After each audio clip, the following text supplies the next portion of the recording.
Clap one on three. 1, 2, 3. What's up, everybody? Welcome to another episode of True Crime and Cocktails. We're so glad that you're here. As always, I am your host, Lauren Ash, and as always, I am joined by my co-hostess with the most S, Christy Oxborrow. How you feeling? I'm doing great. I'm jazzed to be back with my best gal. I am also jazzed to be back. It's funny because we only took 1 week off, and I feel like it's been 84 years. Right? Yeah. We get used to that, like, weekly Zoom, and it just, when we go without it, it's like, I haven't talked to her in months. I know, even though and we're I don't in care for constant communication throughout the day, but still not seeing on Zoom, it's like, it's been forever. It's been forever. Yeah. And listen, there's been so much that's happened in the past week. My U.S. tour tickets have gone on sale. Hey! LaurenAsh.band.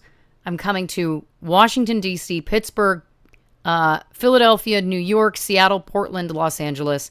And listen, get those tickets now. Get those tickets now. Yes. I implore you. Do not wait. There's been an influx of DMs I've been getting that are like, hey, are you going to add more dates? Like, I'm going to hold off to see if there's a city closer to me. And here's the thing. There will not be any additional cities. And I know people are also very frustrated about, like, why is it only those cities? And I could get into the minutia of how you route a tour. It is, boring at best. But what I'll say is just, like, it's such a delicate puzzle. And I also don't have enough money to get a bus. So it's a van tour. So the lengths of drives between cities has to be very specific. And then trying to minimize flights because it just becomes astronomical quickly. Yes. So the whole kind of point is to do something small and then hopefully it does well and then we can do something bigger. But listen, I've got, VIP tickets left in every city. You get free merch. You get to meet me before the show, take a photo, chat. I keep the VIP numbers small so that I can actually talk to people because I was talking about this on our Patreon, but I remember when we went to the Supernatural convention and it was like you go to meet them for the photo op and they're like blaring music so you can't talk to them and it's like you're on a conveyor belt and they're just props that you're posing they're with. Shoving you in and and it's no shade. I was very happy to pay the money to get those photos. However, for me personally, I'm like, I would not like to experience that on the other side. Like I would rather talk to people and like have an actual human interaction. Moment of connection. Yeah. Moment of connection. Exactly. Yeah. That's more important to me. So yeah, so that's what we're doing there. So LaurenAsh.band, please get those tickets as soon as you can. And I'm so excited about it. It's going to be a romp. Yes. Oh, and I love this for you. I think this is probably going to be the last time I do the Call Me When You Get This tour specifically. Which, is not just music. There's bits, there's video, it's a whole shebang. It's a whole spectacle. Of course. But because here, I've kind of alluded to this, but I am currently in production on my next album. Oh, look at you. I know. We're almost finished. Won't stop. I can't stop, won't stop. We're almost finished. And so I think going into 2027, I obviously want to go back to the UK and do a much larger tour over there. Europe, Canada. Again, I want to do it all, but it's going to be a brand new show. It's going to be new music, new show. So this is, it's here for a good time, not a long time. The Call Me When You Get This tour. You know what I mean? Of course. Oh, I love this. Yeah. This is exciting. It's very exciting. Very, very exciting. Yes. Yeah. But anyway, so that's been what's been taking up a lot of my time over our time apart. Yeah. Yeah. I get that. I've also had my hands full. Oh, in the last 2 weeks. Really? I've picked up a new passion. A passion? I'm so passionate. It's gotten intense. I'm frustrated and annoyed my entire family. Now, I have not texted this to you at all. No, this is all a surprise to me. I just know I need to see your face. I can't wait. When you're like, what? What is wrong with you? The answer is, I don't know. You're going to love this. So I have a little something written to fully explain it because I felt that just saying I have the passion, I wanted the receipts to show my passion. Oh my God. Okay. I'm racking my brain. I'm like, what could this possibly be? Did she get a bird bath? She started her Has she started her rubber stamp carving? Is this gardening, which was mentioned at one point, thrown Oh, around? I can't wait. this is so unbelievably out of left field. Somehow, Okay. inexplicably, since the last record, which is like 2 weeks ago, I have become obsessed with the World Cup.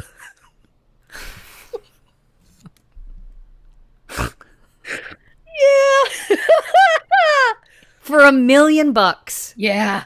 if you said to Mhm. me, guess $1 million, a Mhm. million guesses, I don't think I would have gotten to World Cup. Yeah. It's to the point where every day I'm like, "Ooh, so that's the game of the day, huh?" Yes. Yesterday, from this record, yesterday was the first day in 27 days of that tournament. There was no game. What the fuck are we supposed to do with ourselves with no game? For 27 days, we had multiple games a day, multiple things going on. Yesterday, what am I supposed to do? I don't know. It's getting bad. Again, I wrote some things. Um just at first to start off, is FIFA historically a corrupt organization? Yes, it is. Let's just get that out of the way. Yes, it is. But FIFA aside, I'm so incredibly charmed by the World Cup and the majority of things that are happening. Not everything, but the majority of things. There are so many things I could point out that I've had an obsession with in the last 2 weeks. The beautiful story of the underdog Cape Verde team. The fact that their goalie was phenomenal, and it's like he's an electrician, and they literally like put an ad online to be like, who wants to play soccer? And they went to the World Cup. It just like again things that I can't stop being charmed by. So many iconic players have retired since being knocked out of this tournament. Ochoa, Neymar, Ronaldo. I'm so deep in this. I know team player names. It's too much. So I don't have time to get into everything that I've been charmed by. There's just some things I wanted to point out that I've been hard obsessing over in my, World Cup journey, as I'm calling it, the last like 2-ish weeks of my life. Police in Peru dressed up like two of the World Cup mascots when they raided a home in Lima to arrest a suspected drug dealer. They did this in full costume. There's video where they go running in, the heads of the costumes come off, they go in and arrest the guy, put the heads of the costumes back on, and then parade that guy down the street. What the hell? Is it just World Cup fever? Like, what is that? From what I understand, the guy they arrested was like a huge football fan. Yeah, I'm now football. We're not even fucking saying soccer anymore. He was a huge Okay. football fan, and this was like them like try like, hey, look at us, and like this was them trying to like sneak their way in without him noticing or something. I don't know, but it was also not the actual mascot costumes. It was like knockoff versions, so they were just like a little off.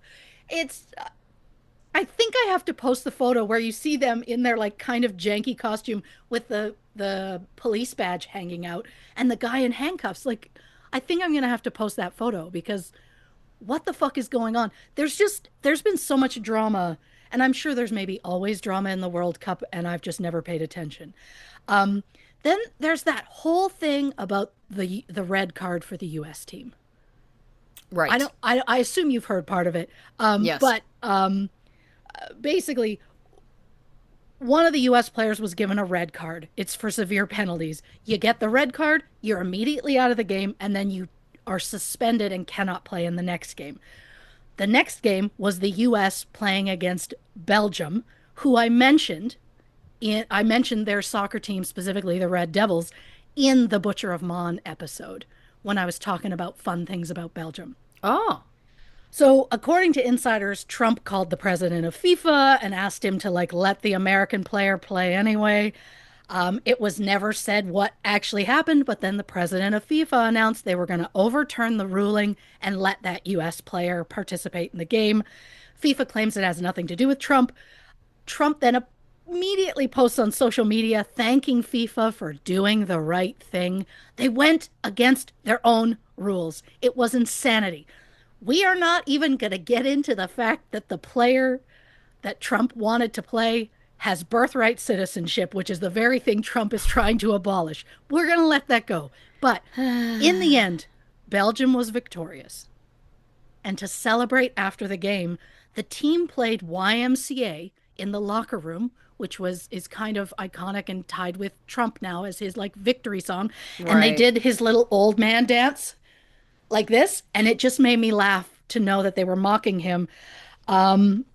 And I mean, I love this for Belgium because one, they earned that win. And two, they're honestly probably still pissed at Trump because in 2016, he referred to Brussels, the capital of Belgium, as, quote, living in a hellhole. And being pissed over something for like a decade is a level of petty I can get behind. So you go, Belgium. Also, Belgium won that game 4-1. When they scored that fourth goal, their social media team posted, overturn this. The sass. I'm so charmed by all of this sass. And you're probably like, okay, Christy, we get it. Like, World Cup, great, you can move on. Buckle up, babies. I'm not done. When I said I'm obsessed, I meant it. When I get passionate about something, I go all in. All in. So the night before Mexico was going to play Ecuador, Mexico fans gathered outside the hotel where Ecuador was staying. They banged drums, they honked horns, they set off noise machines all night. Mexico ended up going on to win the match the next day. And I'm going to say it, sass I get behind, but purposely trying to sabotage the other team, that's too much for me. Yeah. That makes me feel yucky in my tummy and I don't like it.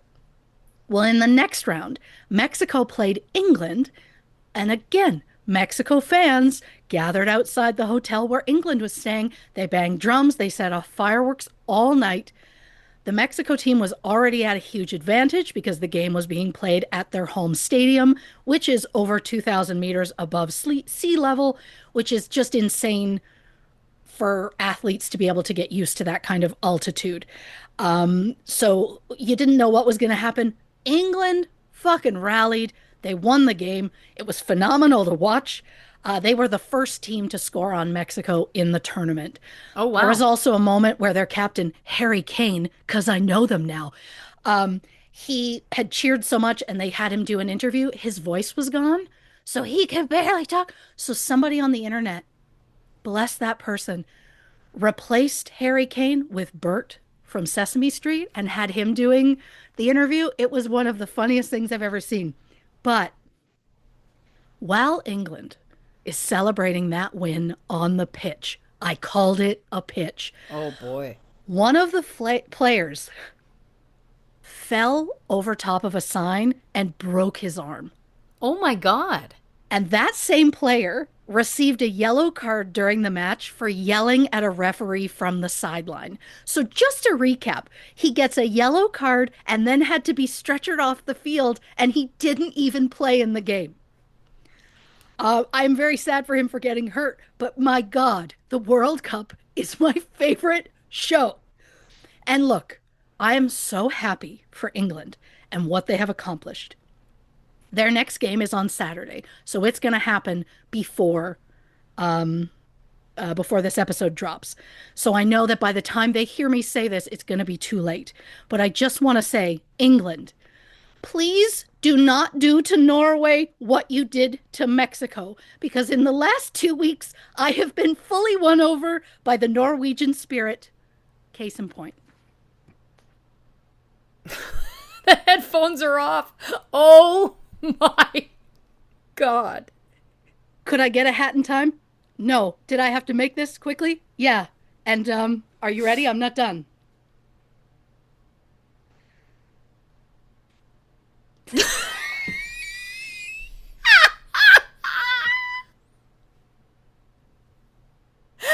Oh, my God. For those listening, not watching, Yep. she has unfurled a Norwegian flag triggered via remote. Shout out to my husband for setting that up. Oh. And shout out to him for when I said would that be incredibly funny of me? Because I'm like, I'd love to. I'm like, if it's already opened when we open the Zoom, she's gonna know and it's gonna be a thing. I'm like, I want to be able to unveil it because that's so much funnier. And he's like, yeah, we could do that. Oh, So my point is, from the moment that I learned that Norway did the Viking photo shoot as their send off to this tournament, I've been invested in this team. I've kept up on their scores. I've kept an eye on what they've been doing. And then things escalated to the point where I actually sat and watched my very first professional soccer match on TV. Did I know what was going on? No. Did I constantly say, what does that mean? All the time, literally when anything happened. Um, did I scream when Holland scored? Twice. Absolutely. Did I scream when Nealand made those amazing saves, like the one where he almost ran into the goalpost? Yes. I'm charmed by the Viking celebration. What I'm saying is, I'm so deeply emotionally invested in this team. As a Canadian, am I incredibly proud of how Canada played in this tourney? Yeah, tourney. Absolutely. Do I wish they could have gone further? Of course. But while my head is Canadian, my heart is currently Norwegian. And so in Norwegian, I say, Heia Norge, which means go Norway!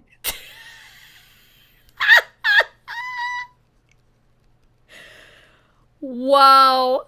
Yeah, Um, I told you, passionate. you listen, that I know of you in general. Um, Yeah, couple of things. yeah. So your Norwegians there. Are they the ones that have the big ogre man on the team? Yes, Okay. his name is Erling Holland. I did mention that's the joke. I mentioned him briefly at the end of the last episode where I was like, all the players' wives were sitting on the ground. He refused to let his girlfriend sit on the Oh, ground and he went and found her a chair. And I was like, I'm so charmed. Look, when he scored, did I yell, "Oh my God, you ogre son of a bitch"? I did. And my husband was like, "Why'd you call him an ogre?" I'm like, "Have you not seen his Snapchat? He's constantly posting pictures of him with Shrek on it. Like, he'll put Shrek randomly in his photos. I can't. I'm so charmed by him. He's so incredibly talented. And also, three of the guys on Norway, their dads played in the World Cup like 20 years ago. oh, that's cute. And I'm like, that is so fun. And also, I did also know that Holland I. get his mother's last name also put on his jersey? He did. Oh, I know. He just seems respectful.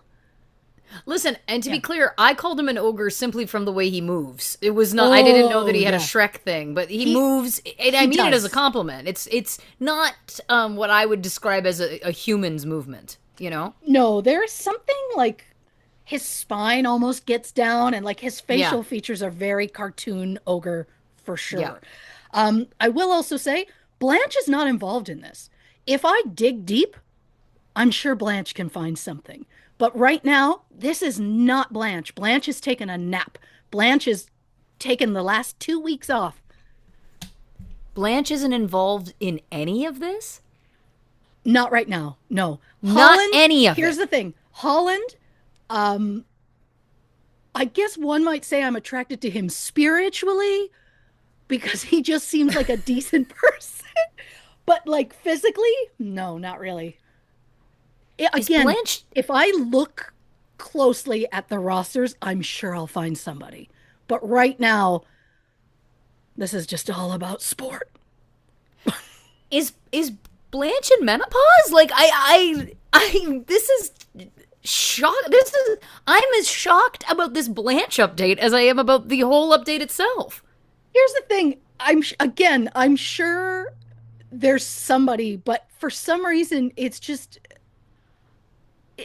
everybody coming together and seeing that, like watching them play has been such a beautiful, beautiful thing that I hadn't, I can't believe I'm saying this. I hadn't considered their looks. Again, I'm am I, troubled.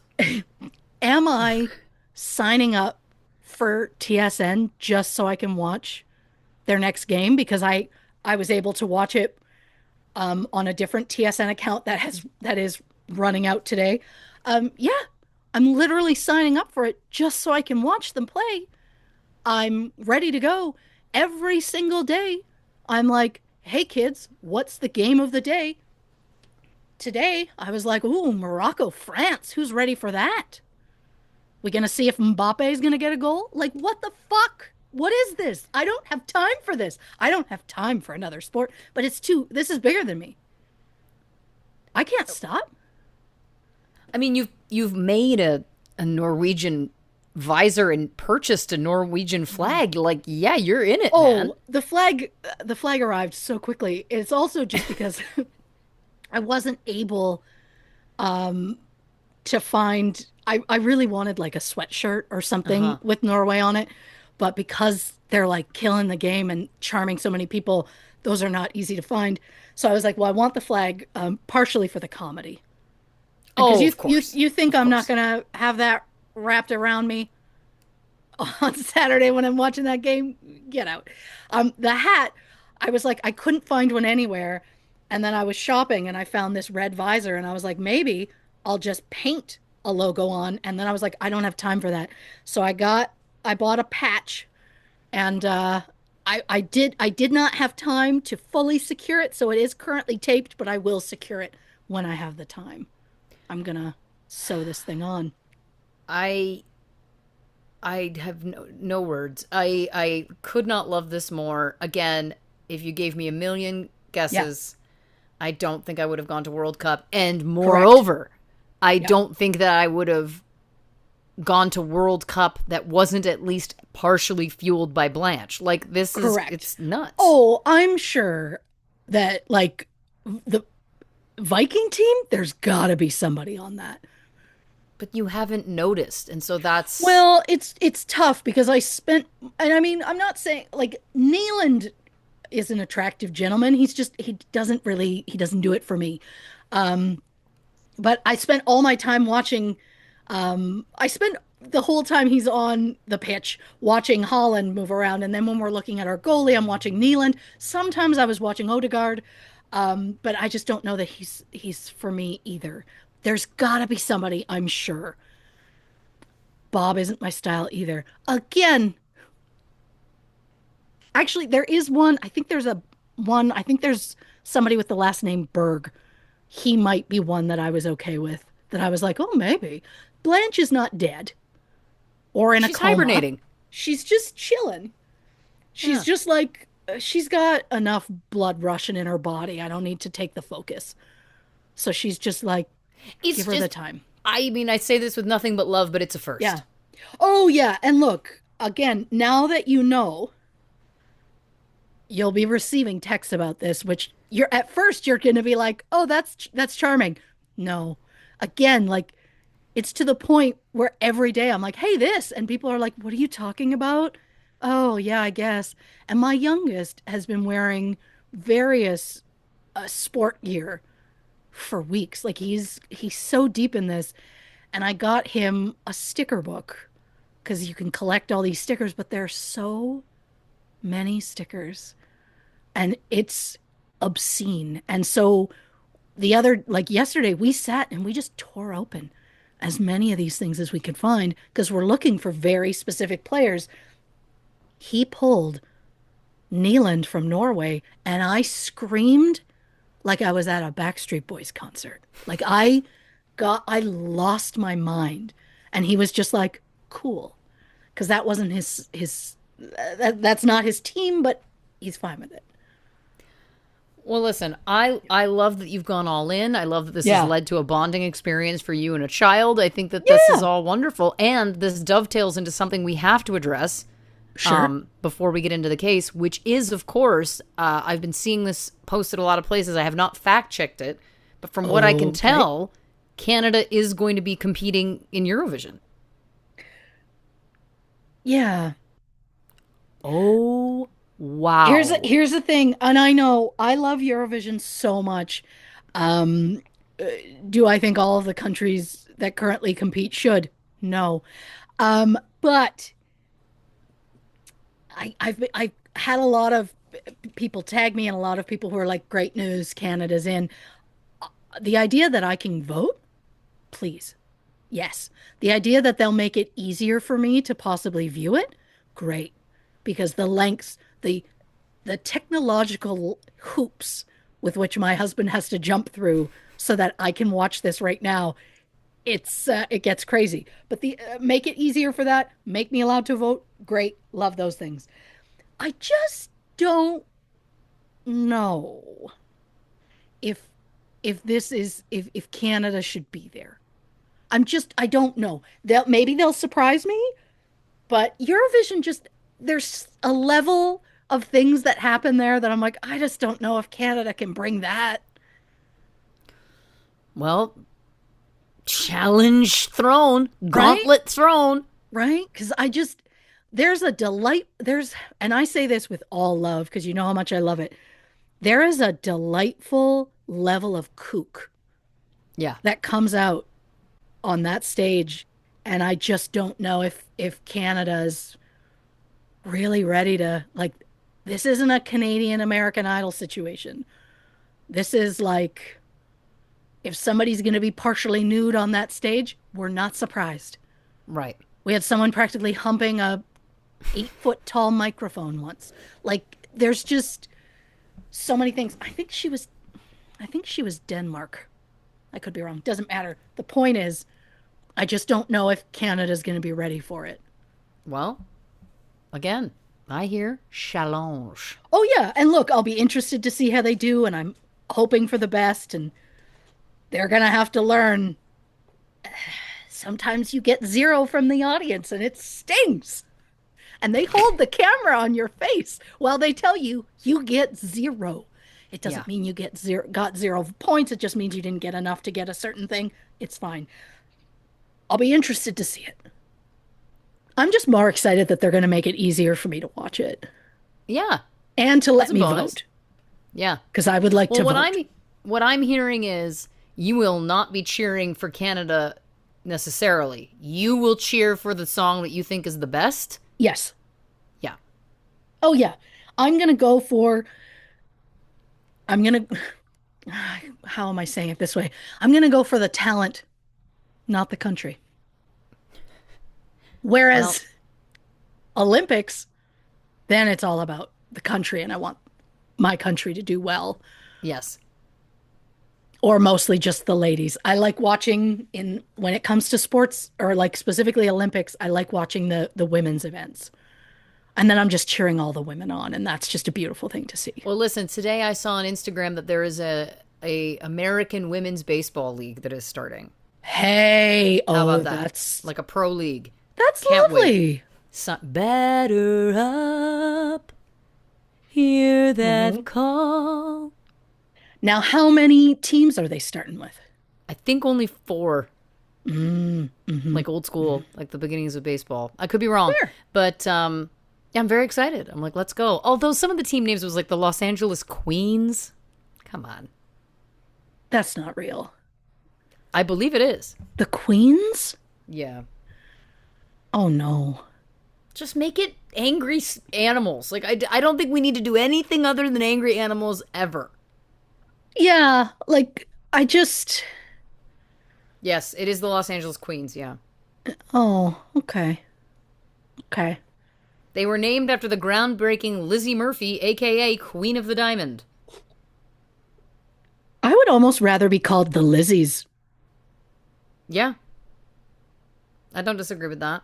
but yeah, I get what you're yeah. Again, just because it's a female team doesn't mean we don't have to get feminine about the names. We can I just guess we do also have the Los Angeles Kings, the hockey team. oh yeah, I suppose. Sorry, LA.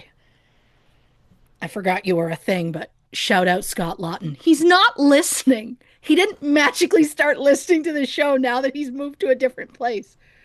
I mean, Oh, who knows but who listens to this show? We have no idea. We constantly are speculating, and there's no way to know. now, speaking of Blanche, there was a member of the LA Kings who was just filthy to look at, you know? Okay, she's back. If she was just in hibernation, folks. This might be perimenopause. It's not full menopause.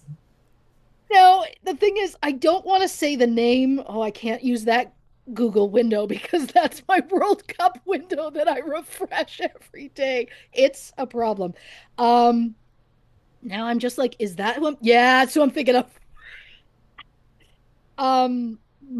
I'm thinking of Fiala. Oh, sure. That's a fucking jawline, you know what I mean? Okay. Brr. Listen, I it's nice to see Blanche. You know what I mean? Well, look, I had to bring her up at some point, especially after pointing out. Also had to make sure that people knew, like, this soccer thing. Like, this isn't just because I'm like, oh, that's nice to look at. Like, I contain multitudes, as does Blanche, and Blanche tends to save hers for hockey, but that doesn't mean um, that Blanche won't find other things. Is Blanche getting into bird watching? I mean, I don't know. I mean, the amount of times that I've been like, "Ooh, that bird's gorgeous." Like I feel like Blanche is in there. Yeah. The amount of times also recently we had a bird hit our window. It was okay, but it made a loud noise.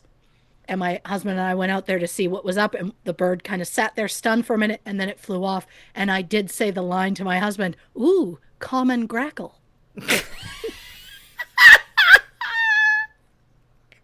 To which he went, "Okay." Like he's just like he doesn't even know anymore, but you know. Well, listen, I love it for you. I love it Yeah. for Blanche. I love it for all of us.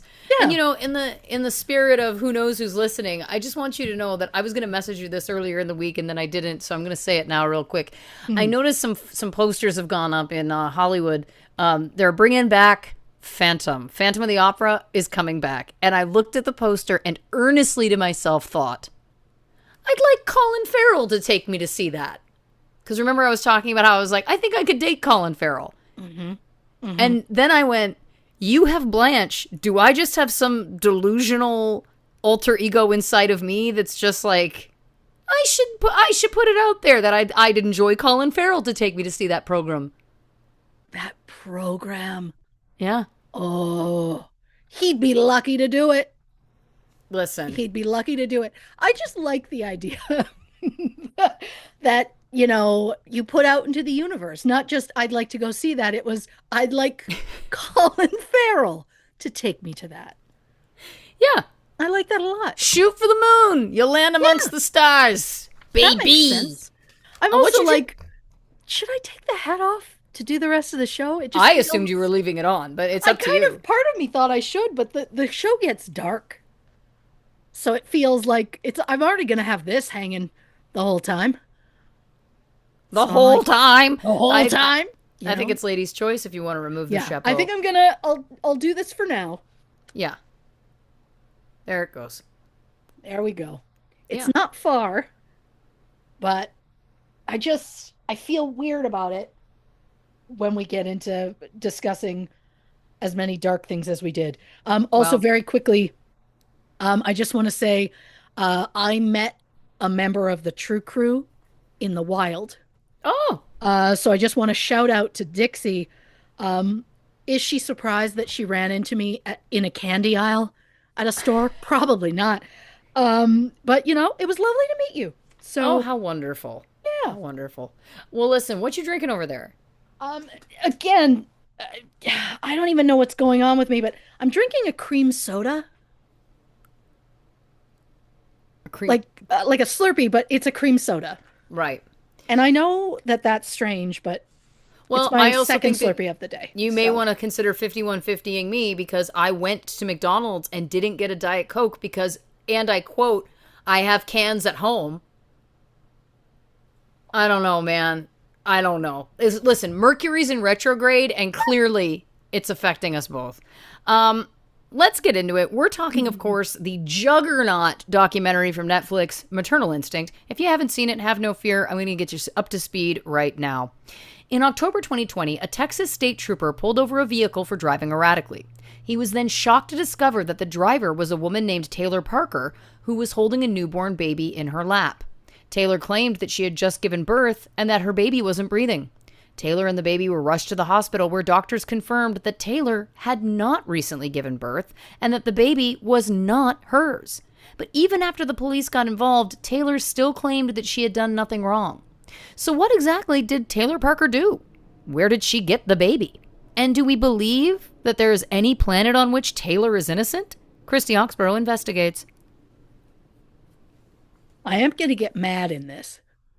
Oh God, yeah, I expect So you to. that shouldn't surprise you. I get mad at multiple people. So, Oh, you know, I have some feelings too. Listen, I've seen this I've seen this a couple times, so I'm ready to grow. oh, I love that. Well, because it's dark. Almost, I would say almost darker than a lot of the ones that we do. So to start us off on a lighter foot, um, God, what's a more lighter foot than Erling Holland? Uh, Jesus. A lighter foot, we're going to go with fun facts about Texas. Wonderful. So Texas, of course, is located around like the middle of southern United States. It is the most populous, or sorry, the second most populous state in the country after California, and the second largest geographically after Alaska. Its nickname is the Lone Star State, referring to the single star on the state's flag, which was adopted in 1836 following its independence from Mexico. Texas then existed as its own country for nearly a decade before joining the United States in 1845. Huh. Texas is home to the Dallas Cowboys, the NFL team that in 2025 Forbes ranked the most valuable sports franchise in the world.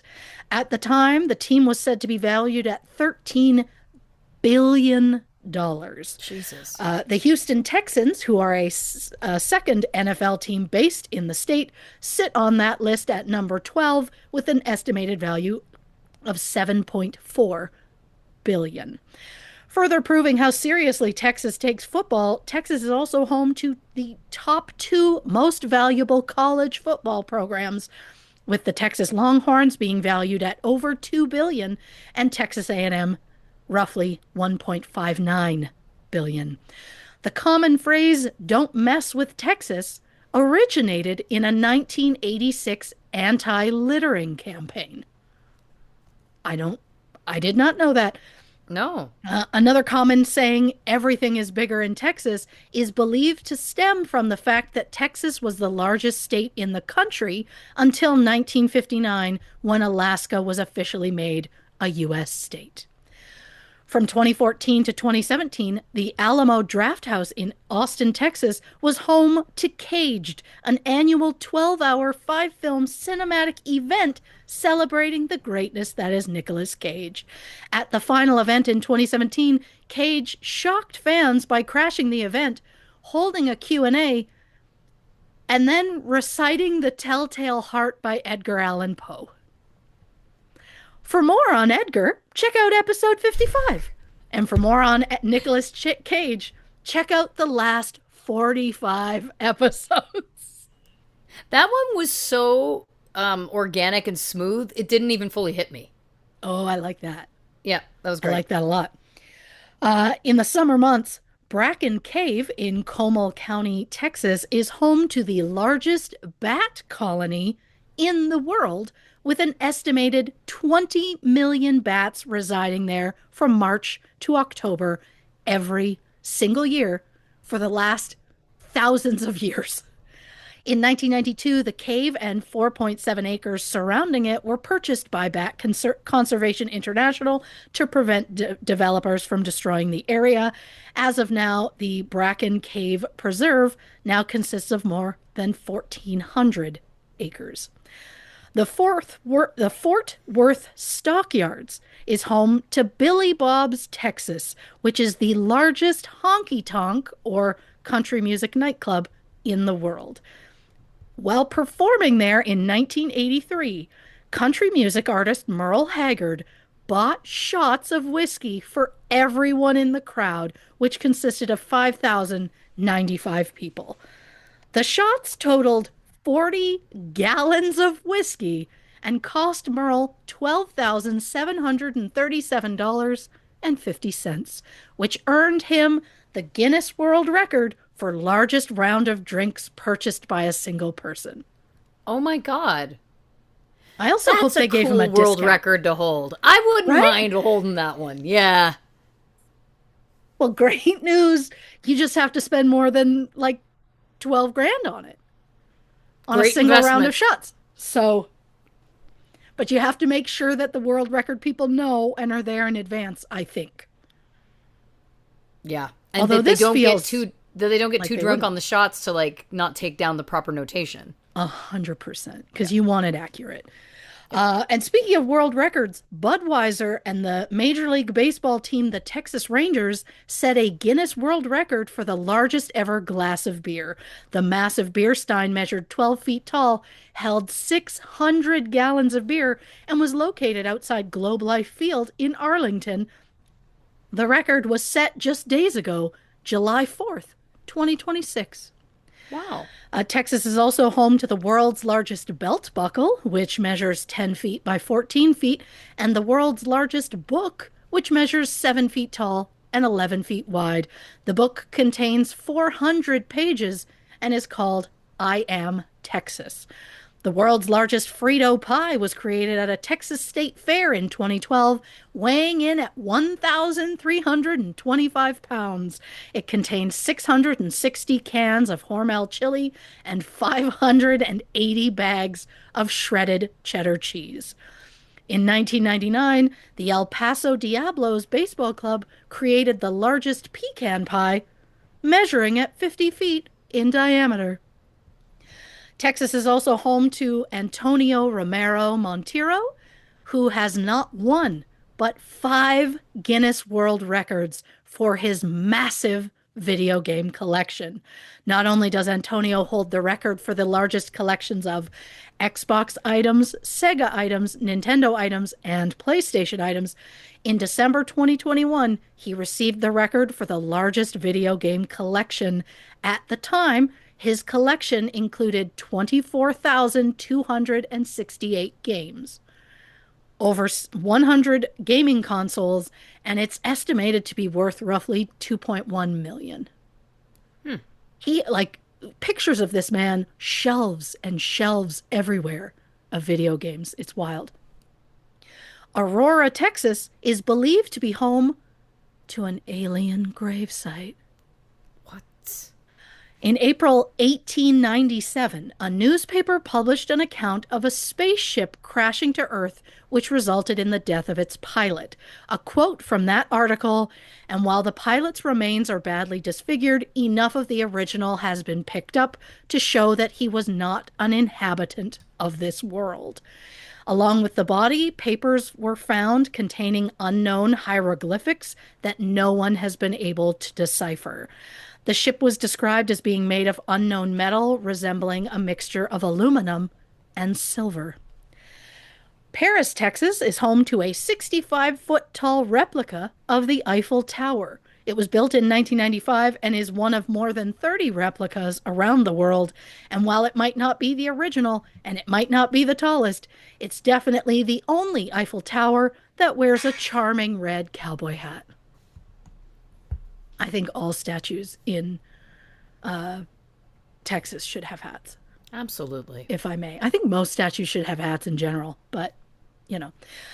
Every fall, more than 500 whooping cranes migrate from Wood Buffalo National Park in Alberta, Canada, to the Texas Gulf Coast for winter.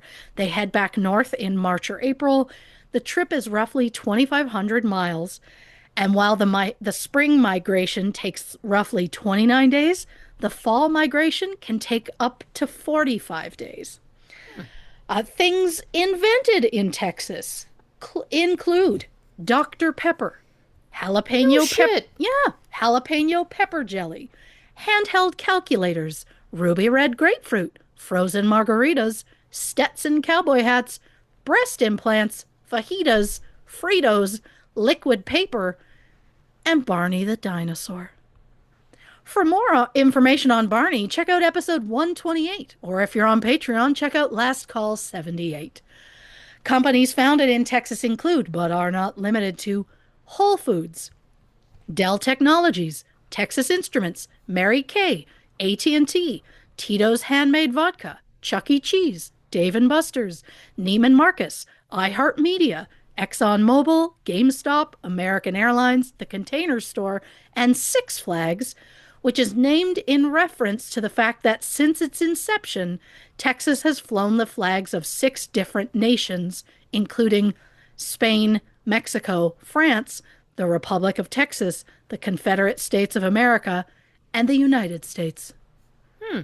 The more you know. Relevant to the Chuckleheads' interests, the first ever Chili's restaurant opened in Dallas, Texas in March 1975, and the first ever 7-Eleven opened in Dallas in May 1927. At Get the time, out. it was called Southland Ice Company. The name then got changed to Totem Store, which was supposed to be like, because you go to the store and then you have to tote everything you get from the store to your car. In 1946, the name was changed to 7-Eleven to reflect the store's hours of 7 a.m. to 11 p.m. That's cute. Yeah. Celebrities born in Texas include Patrick Swayze, Oh. Blanche, Beyonce, Debbie Reynolds, Tommy Lee Jones, Alan Tudyk, Buddy Holly, Selena Gomez, Gary Busey, Woody Harrelson, Jennifer Garner, Ethan Hawke, Willie Nelson, Matthew McConaughey. I wasn't going to say him, but I felt if I didn't, people are going to be like, oh, Blanche wouldn't let it be said. So I said Matthew McConaughey. George Strait, Jennifer Love Hewitt, Kelly Clarkson, and Selena Quintanilla Perez. May she rest. For more information on that beautiful soul, check out episode 89.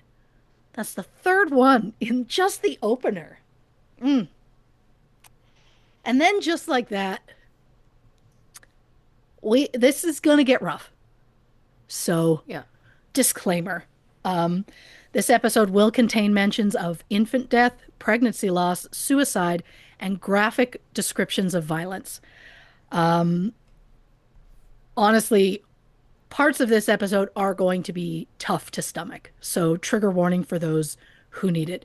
There is also, I'm realizing isn't in this part, there is also a brief mention of sexual assault. So it's going to get dark all around. As the title of this episode implies, as part of my research, I watched the 2026 Netflix documentary, Maternal Instinct. I also went into it completely blind. So that was something. I had to I didn't know whether I should tell you or not. And then I was like, it'll be fine. I do prefer to go in fully blind because then I don't go in with questions already. I can go in and develop my questions on the fly. I get that. Oh boy. Okay. On October 9th, 2020, a Texas state trooper witnessed a car driving erratically around 9:30 in the morning near DeKalb. The car passed other vehicles on the wrong side of the road. It hit a bird without stopping. It nearly hit another car and was driving over the speed limit. Once the car was finally pulled over, the trooper approached the driver's side door and discovered a young woman behind the wheel who was frantically shaking, stating she had just given birth and needed to get her baby to a hospital. The trooper noticed a newborn baby with the umbilical cord still attached lying in the woman's lap. The other side of the umbilical cord went down into the woman's pants. The woman was holding a cell phone, which was mid-call to 911. 2 ambulances arrived on scene, one for the woman and one for the baby. Both were transported to the hospital where, despite their best efforts, the baby was later pronounced dead. Hospital staff were immediately skeptical of the woman as she initially refused a vaginal exam despite their concerns of possible hemorrhaging, and both an ultrasound and an HCG test showed no signs of recent pregnancy. When an exam was finally done, it was determined that the woman had not recently given birth because she did not have a uterus. So if this woman wasn't pregnant, where on earth did she get this baby? Well, to answer that question, we have to look at the identity of the woman. Taylor Renee Morton was born December 8th, 1992 in Titus County, Texas. Her parents, Shauna Pryor and Mark Morton, later had a son named Zachary. According to Zachary, their parents fought a lot before divorcing in 2005. Afterwards, the kids split their time between the parents' houses, but Mark's anger over the divorce made that really difficult for everyone. So then Taylor and Zachary were asked which parent they wanted to live with, which sounds like a nightmare to me. Zachary chose their mother, Taylor chose their father. In court, Zachary later testified that their father was always out chasing women and doing drugs, and he believed Taylor followed in his footsteps regarding her constant romantic relationships. Friends say that Taylor spent a lot of her teen years talking to random guys on the internet, but she was so self conscious about her appearance that she would ask friends to send her pictures of themselves from the neck down so she could send it to these randos pretending it was her. Which is odd, but I mean, she was a plus size girl, and I get being a teen who's uncomfortable with her own body, but asking for your friends' pictures just feels so weird to me. But as her friend said, Taylor was obsessed with getting attention, and she was willing to do whatever she needed to get it. But catfishing men on the internet wasn't the only way that teenage Taylor was lying. She also constantly claimed to be sick, telling her friends she had everything from a brain tumor and cancer to a stroke and MS. From everything I've seen, none of those diagnoses were true. In 2010, when Taylor was 17, she started dating 19-year-old Donald Whiteside. She dropped out of school and briefly lived with Donald in a trailer on his parents' property. Taylor soon became pregnant, but the couple broke up before their daughter Emerson was born. Later in court, it was stated that Donald had never met his daughter, and he just left her primary care up to Taylor. Taylor then started seeing a man named Tommy Wakasey, who immediately treated Emerson as his own. The couple got married in 2011, and around 2014, when Taylor was 21, she gave birth to their son, Trey. During the pregnancy, Taylor suffered from preeclampsia, which is a pregnancy condition characterized by elevated blood pressure, so it can get serious. Taylor's condition escalated to the point she had to be induced for the sake of her safety and her son's. Because of these complications, Taylor decided she was done having children, and she chose to have a tubal ligation, also known as just getting her tubes tied. She was very adamant she was done having kids. Now, for my own personal experience, I can attest any sort of complication during pregnancy can be traumatic. So to decide in that moment you don't want to do another pregnancy is more than fair. But because Taylor was so young at the time, she had to get special permission to have the procedure done, because in some cases, tubal ligation might not be reversible if someone changes their mind later. So they made her wait a specific amount of time, and then she had to sign forms saying, yes, this is what she wanted. But she finally gets the procedure done, and in 2016, they learned the procedure wasn't exactly successful, because Taylor was pregnant again. Unfortunately, this time it was an ectopic pregnancy, which occurs when the egg implants in a fallopian tube instead of in the uterus, meaning the pregnancy is not viable. Taylor then required surgery, and while doctors were in there, they discovered several cysts on her ovaries and a lot of scarring from endometriosis.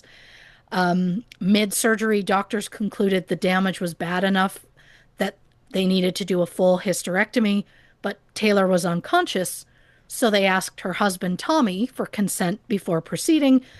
Tommy said yes, of course, because if it's for his wife's health, do what you need to do. So doctors removed Taylor's uterus, cervix, and one of her ovaries. Taylor later told friends the hysterectomy was necessary because the uterus had, quote, been eaten up by stage 4 cancer. That is not true. Not true. Tommy said when Taylor heard the news following the surgery, she flew off the handle, and later stated it led to their separation in July 2017. Their divorce was official in March 2018. A judge granted the couple joint custody of their son, with Tommy as the primary parent, simply because Taylor didn't fight for custody. She told a friend she suffered a stroke and said that it just made it easier for Tommy to care for the child. There was no stroke. Taylor was ordered to pay $225 a month in child support. I don't know how much she ever paid because by January 2021, she owed nearly $8,500 in back child support. Shortly after Taylor and Tommy separated, Taylor started dating Hunter Parker. According to Entertainment Weekly, Taylor and Hunter got married just 11 days after her divorce was finalized. However, they separated in April 2019 after less than a year of marriage. In August 2019, Taylor met Wade Griffin. At the time, Wade was a roofer. He had side gigs working as a livestock manager, a welder, and a hog trapper. From the best I can tell, when they first met, Wade was about 24 years old and Taylor was about 26. The couple met at a rodeo and Taylor was immediately smitten, to the point where her friends described her as obsessed with Wade. And at first, Wade was definitely interested in Taylor. She seemed like a laid-back country girl who was willing to go hunting with him, and she didn't complain about doing chores around the farm. But while the couple genuinely seemed to like each other, it was obvious to their friends and family that Taylor was a lot more invested than Wade. A month into their relationship, Taylor told Wade that her grandmother was incredibly wealthy and was set to receive a large inheritance. She told him her family was in the oil business, but she previously told other people her family was rich because of a syrup business. So was it syrup or was it oil? The answer is it was neither, because Taylor was lying. There was no massive inheritance. Her ex-husband, Hunter Parker, later testified that Taylor told him she was expecting a massive inheritance. One friend said she drove Taylor to a bank where Taylor said she was meeting her grandmother to withdraw $200,000 to buy some cows while she was living with Wade. The friend didn't go into the bank. She said she didn't see the grandmother anywhere. And Taylor came out and said she'd been thrown out of the bank and the manager shredded her money because it was old. I don't even know. Yeah. But again, we know there's no massive family fortune and certainly no big inheritance. But at the time, Wade fully believed it. And while he admitted he wasn't in love with Taylor, he certainly didn't mind the idea of sharing her money. Is that harsh to say? Maybe. I found it interesting in the documentary. He said he never loved Taylor. But I mean, that's neither here nor there. But to be clear, Wade Griffin is not the villain in this story. Am I purposely choosing not to mention the dogs that he kept in the cages and how underweight they kind of appeared in the documentary to me, allegedly a non-professional? Yeah, I'm not thinking about it. I don't want to think about it. Why were they in the cages? We can't think about it. That's not the focus here. Look, you're preaching to the damn choir, okay? Like immediately, that tipped you, right? Like as soon as you saw it, you were like, wait a minute, what's happening? Oh, yeah, there was a few things where I was like, That moment where you're like, don't love that. That's not why we're here. not why we're here. Yeah. Not why we're We here. have enough of But the, it's of the rest of it. interesting. I think in the larger scheme, it's interesting for state of mind. To psychologists had it. It's interesting to like Sure. paint a picture of, and I'm not gonna get ahead of us, but just of like who he is. I think is a factor in telling this whole story. Sure. I agree with you that he isn't the person that's But anyway, we'll get to it when we get to it. But I think it is just interesting details. Yeah. So Taylor says she's set to inherit millions of dollars. And of course, Wade believes her because at this point, she's given him no reason not to trust her. Taylor tells Wade she had a falling out with her mother because of the inheritance, saying her mother was a greedy monster. Taylor then told Wade she was concerned over her own safety because she didn't know what her mother was capable of. So Taylor suggested she move in with Wade. They'd been seeing each other for maybe 2 months at this point. And Wade went, okay. Uh, no judgment to Wade. From the sounds of it, Taylor made the decision and just kind of bulldozed him into it. Full judgment on Taylor because we know there wasn't really any money and she was simply just trying to manipulate Wade. It's actually almost kind of sad. She felt she needed to lie about money just to make him like her. But I don't have time to pity this woman. So in October 2019, Taylor moves into Wade's house, but to her credit, she immediately starts helping out. She cooks, she cleans, she takes care of the animals, she cuts the grass. Anything Wade asked her to do around the house, she did it. No complaints. A month later, Taylor said her $8 million inheritance was coming in. So they went and started spending money. They bought cattle, they bought vehicles, an $80,000 tractor, a $70,000 truck, a $20,000 side by side, which is like an off road vehicle. They bought Wade's mother a brand new car. Taylor then suggested they look into a larger piece of land. Wade told her about a property he'd been interested in. It was called Pecan Point and was located in Harris, Oklahoma. Taylor reached out to the real estate agent Rusty Lowe and told him she wanted to make a $4 million cash offer on the property. According to Rusty's Century 21 website, the property included 1,725 acres, a pecan grove, and it sits on the north side of the Red River. From the best I can tell, at the time, it was listed for 5.9 million. That's something like just tell me, documentary, what was it worth if she was going to put 4 million on it? That was just like a small little thing that I was like, she was going to just put 4 million? What's it worth? Like Yeah. I ask so little. But don't worry, I found out the answer. It's fine. At Christmas We time, we never doubt you, just know yeah. that. Taylor spent time with Wade's family, bragging about the property and how excited they were to get it. Wade's family was clearly stunned at how the couple was somehow pulling this off. The documentary showed footage from that Christmas get together, and I just want to ask, why was that filmed? Wade's mother said the purchase was such a big deal, she thought Wade and Taylor would want that moment saved forever. Um, it just felt so awkward to me for someone to stand there and film people just having separate conversations. Does this detail matter? No. It just felt strange to me. And speaking of useless details, did I think that the gentleman in the black and red plaid shirt in the home video was attractive and I wish he'd been introduced in the documentary? Yeah, I did. He just kept just down the barrel of the camera and I was like, let's make his acquaintance. We never did. I don't know who that man was. All I assume possibly a cousin, although at one point I did do a search. Did like does Wade Griffin have a brother? And I thought it said yes, but I couldn't get anything firm. So I'm like, is that a brother? But the brother was like, I will not be interviewed for this. Could I be. don't know. His face wasn't blurred, but his name never came up. So I was just like, I'm interested in that information. Yeah. Just he had a jawline, you know what I mean? See, Blanche is alive and well. She's alive and well, and I'm sorry I doubted her. No, sometimes she can't go all hot all the time or she'll burn out. Amen. Ah, but as with any real estate deal, the realtor needs banking information from the buyer. But every time Rusty tried to get information from Taylor, he got no response.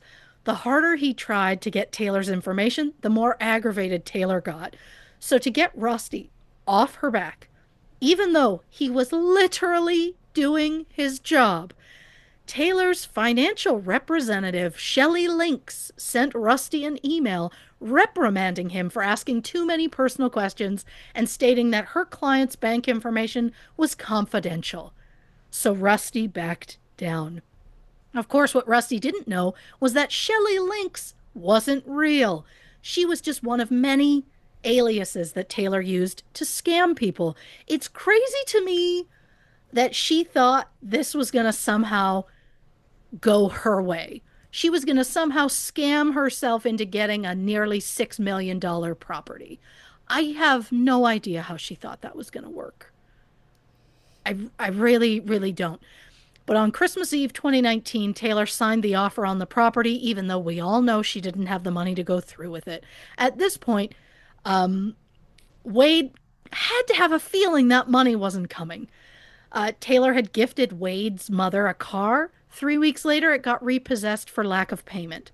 But anytime someone questioned Taylor's lies, she just added more lies to the point where you forgot what the original lie was. She kind of just seemed to have an excuse for everything. But if there's no big inheritance, what on earth was Taylor doing for money? Because while Wade was working, we don't know if he was making enough money to comfortably support both of them. Well, Taylor had a few jobs off and on. At one point, she worked for a recruiting company, but she was fired when it was discovered she was using her boss's job title as her own in work emails. Then in September 2019, Taylor decided to start a side photography business, and through a friend or acquaintance, she was introduced to Reagan Simmons.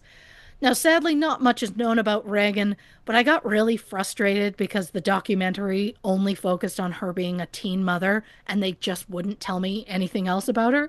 Um, so I was determined to find something. I learned Reagan Michelle Simmons was born November 14th, 1998. She was the second oldest of four in a blended family. Reagan's mother, Jessica, described Reagan as a sweet child who could also be a real Spitfire. In 2017, when Reagan was 17, she had her daughter, Kinley Grace. Despite her young age, Reagan was a loving and devoted mother. Her mother, Jessica, said Reagan was always meant to be a mom. Shortly after Kinley was born, Reagan met Homer Hancock, and the couple quickly fell in love. They got engaged in mid 2019, and when they started wedding planning, they were looking for more budget friendly options, which is when a friend of Reagan's suggested Taylor Parker as a photographer. Taylor took Reagan and Homer's engagement photos. She photographed their wedding in September 2019. Taylor and Reagan quickly became friends to the point where Taylor was taking selfies throughout the wedding day with Reagan and her sister, which feels wild for a photographer, but I mean, Well, she was the budget option, so and I'm guessing this was maybe the first wedding she'd ever done. could have been I the first photo she don't ever know. took. Who knows? That liar. 100%. But Reagan seemed happy with Taylor's work, and Reagan's family said Taylor was friendly and polite. Now, I don't know how successful Taylor's photography business was. The documentary only mentioned Reagan as a client. I don't know if there were more clients or not, but no matter how many clients she had, that's not going to be enough to cover the $4 million offer she signed on that property in Oklahoma. But the stress around the potential sale started to weigh on Taylor and Wade. They started fighting to the point where Taylor was texting people, saying Wade was ignoring her. Given what we know about Taylor's history of tall tales, she's not a reliable narrator, so we don't know if Wade was really ignoring her or not. But Wade's friends admitted that Taylor and Wade were fighting at the time, a lot. So it came as a real surprise in January 2020 when Taylor announced that she was pregnant.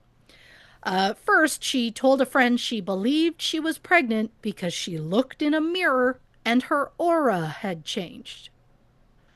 The friend was less certain, so she took Taylor to Walgreens where they bought several pregnancy tests, all of which came back negative.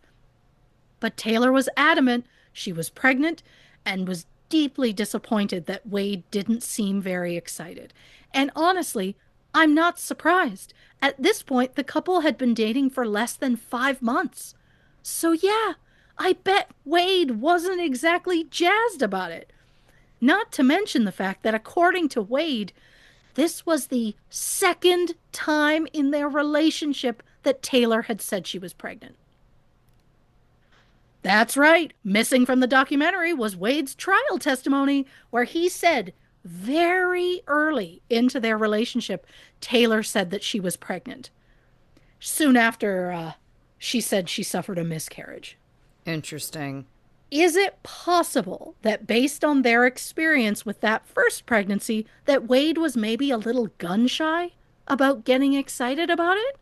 But as we all know, since Taylor had a hysterectomy in 2016, it was not possible for her to get pregnant once, let alone twice, in the span of a few months. From the best I can tell, Wade and his friends were not aware of that.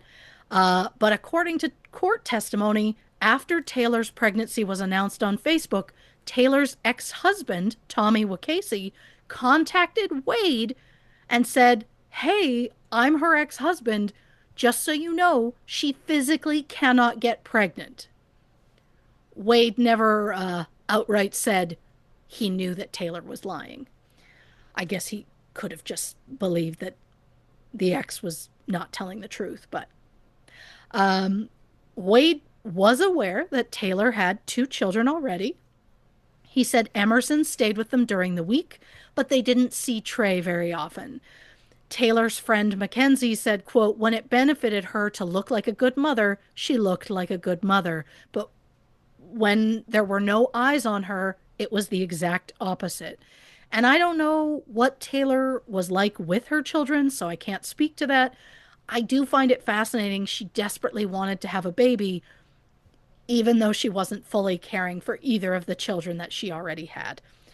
Although, if I had to guess, in my non professional opinion, it was less about having a baby and more about finding a way to force a man to be with her. When she was married to Hunter Parker, Hunter said Taylor often used Hunter's affection for her children to try and make him stay in the relationship.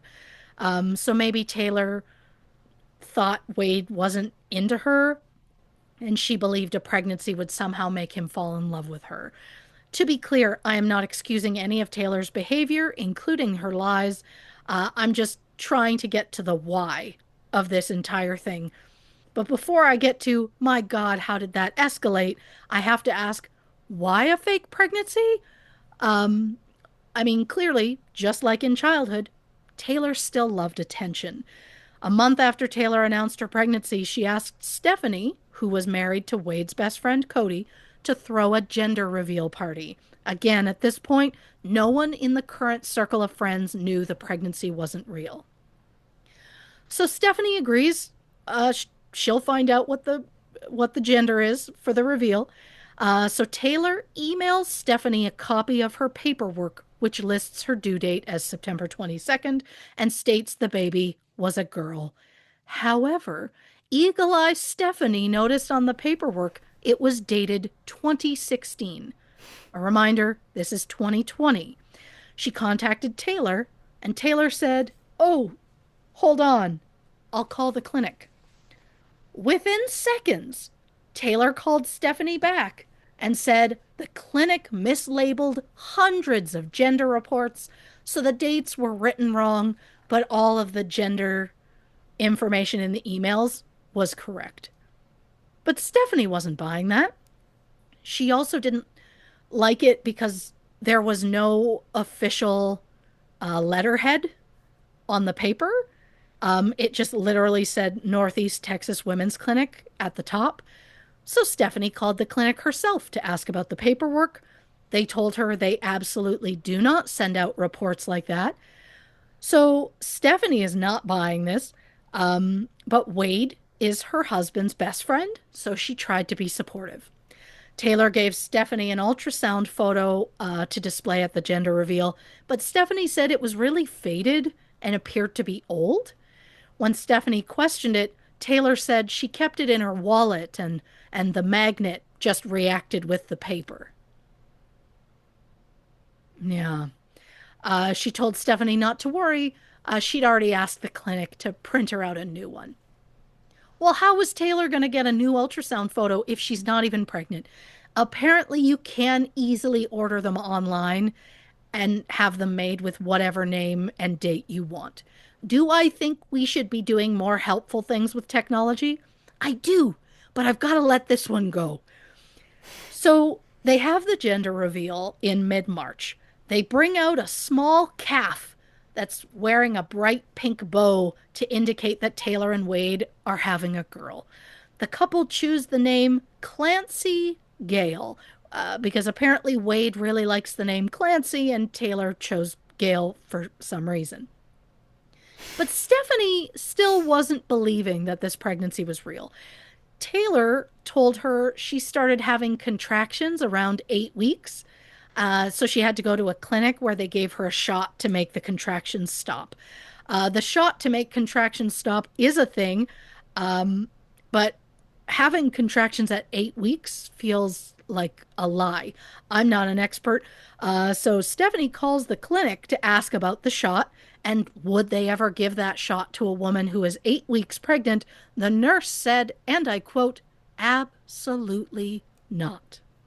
The nurse then asked for the name of the patient, and when Stephanie said Taylor Parker, the clinic manager got on the phone and said she couldn't give out personal information because of patient privacy laws, but Stephanie should trust her instincts. Stephanie told her husband about her suspicions, and in April 2020, he confronted Wade, but for whatever reason, Wade fully defended Taylor.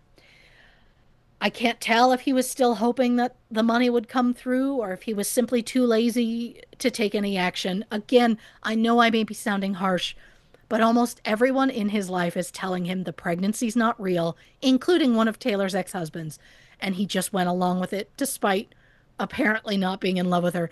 There was a time when Wade allegedly confronted Taylor about it, but according to Wade, Taylor just got angry and started throwing things, so he just let it go. But I know what you're thinking. How is it possible he didn't notice the pregnancy wasn't real? They lived together, for crying out loud. Well, for one thing, he didn't attend any of the doctor's appointments because it was 2020 and it was COVID, so they tried to limit how many people came to appointments. Or at the very least, that's what Taylor told him. Taylor also ordered a fake silicone belly online to give the appearance like she had a growing stomach. Once she started wearing it, she refused to let Wade see her naked, claiming she was just insecure about her weight gain. So Wade just went along with it, assuming Taylor was telling the truth, even though it caused a rift between Wade and his best friend to the point where they just stopped speaking. But as the fake pregnancy progressed, similar with the $4 million property deal, we start wondering, how's she going to pull this off? Like, what is her end game? Clearly, millions of dollars aren't going to magically appear in her bank account. But what was her plan? Did she hope that if she just wanted the property bad enough, the real estate guy would go, all right, you crazy kids, take it? Because in the end, they had to pull out of the deal because she had no money. But Taylor blamed her mother, saying her mother had gone to the bank and signed papers so Taylor wouldn't receive any of her inheritance. Taylor also accused her mother of sending anonymous texts and emails to both Taylor and Wade, trying to break them up. And we are talking dark stuff. Like she messaged Wade and said, I know you don't really want that baby. You should push Taylor down the stairs. Jesus. Which I think we can agree is pretty next level, especially for something allegedly from Taylor's mother. Her mother also allegedly sent an email to Wade's boss stating she planned to destroy Taylor's life to the point where Taylor would get so depressed she'd take her own life. Then she added if the money stuff wasn't enough to do it, she'd push Taylor to suicide by making Wade leave her. Again, really dark stuff, especially if we're assuming it's coming from Taylor's mother. However, it was later determined those emails and texts weren't from Taylor's mother. They were from secret accounts owned by Taylor herself. Shelley Lynx, as you know, the woman dealing with Taylor's financials for the property deal, also fake. But why send such aggressive texts and emails? I'm sure some of it was to help cover Taylor's lie about the fake inheritance, because now she could fully blame her mother for the money not coming in. But why send one telling Wade to push her down the stairs? Was that just for sympathy? Was it meant as proof that her mother really was a monster? Or was it secretly Taylor's way to try to push Wade to openly say that he cared about her?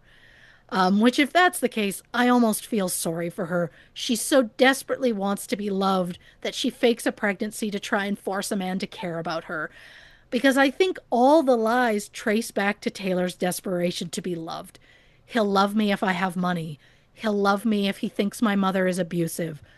And if that is where this story ended, then I would just feel sorry for Taylor. Like her, I was a plus size girl in high school who felt ignored and desperately wanted attention from boys who just weren't interested in me. So I can have sympathy for her for that. I can even wrap my brain around the lie about the inheritance. I couldn't do it myself, but I understand how her brain might concoct the idea that money would make her seem important. But where she loses me is the fake pregnancy, especially when you learn it was the second pregnancy she faked with Wade. I did also read online from people who knew Taylor personally that she did fake other pregnancies, like one in 2016, and then claims that she had a miscarriage. This was all after her hysterectomy. But I mean, I guess this is just a regular page from Taylor's playbook. Is that legit? I don't know. But with the pregnancy in 2020, the question again, what is the game plan? She let it go on for so long. The only solution was to give birth. But we know that's not physically possible. According to police, there were records that Taylor had done internet searches for things like newborn adoptions, getting a baby off Craigslist, and searched for videos of how to perform a C-section. But what was her plan? Did she have one at all?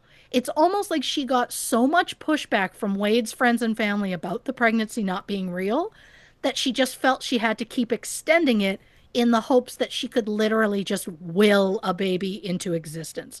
To be clear, I am not blaming anyone for what happened except for Taylor. I'm just saying, if everyone had been on board, how long would she have gone with this pregnancy ruse? But despite saying they didn't believe her, Taylor just continued to prep for the baby. She bought a crib, she bought baby clothes, a baby swing. She did a full-on maternity photo shoot. Taylor also confided in her new friend, Reagan Simmons Hancock, about how frustrating it was that Wade's family and friends didn't believe her. In May 2020, Reagan learned that she was pregnant, and I think something inside Taylor must have snapped.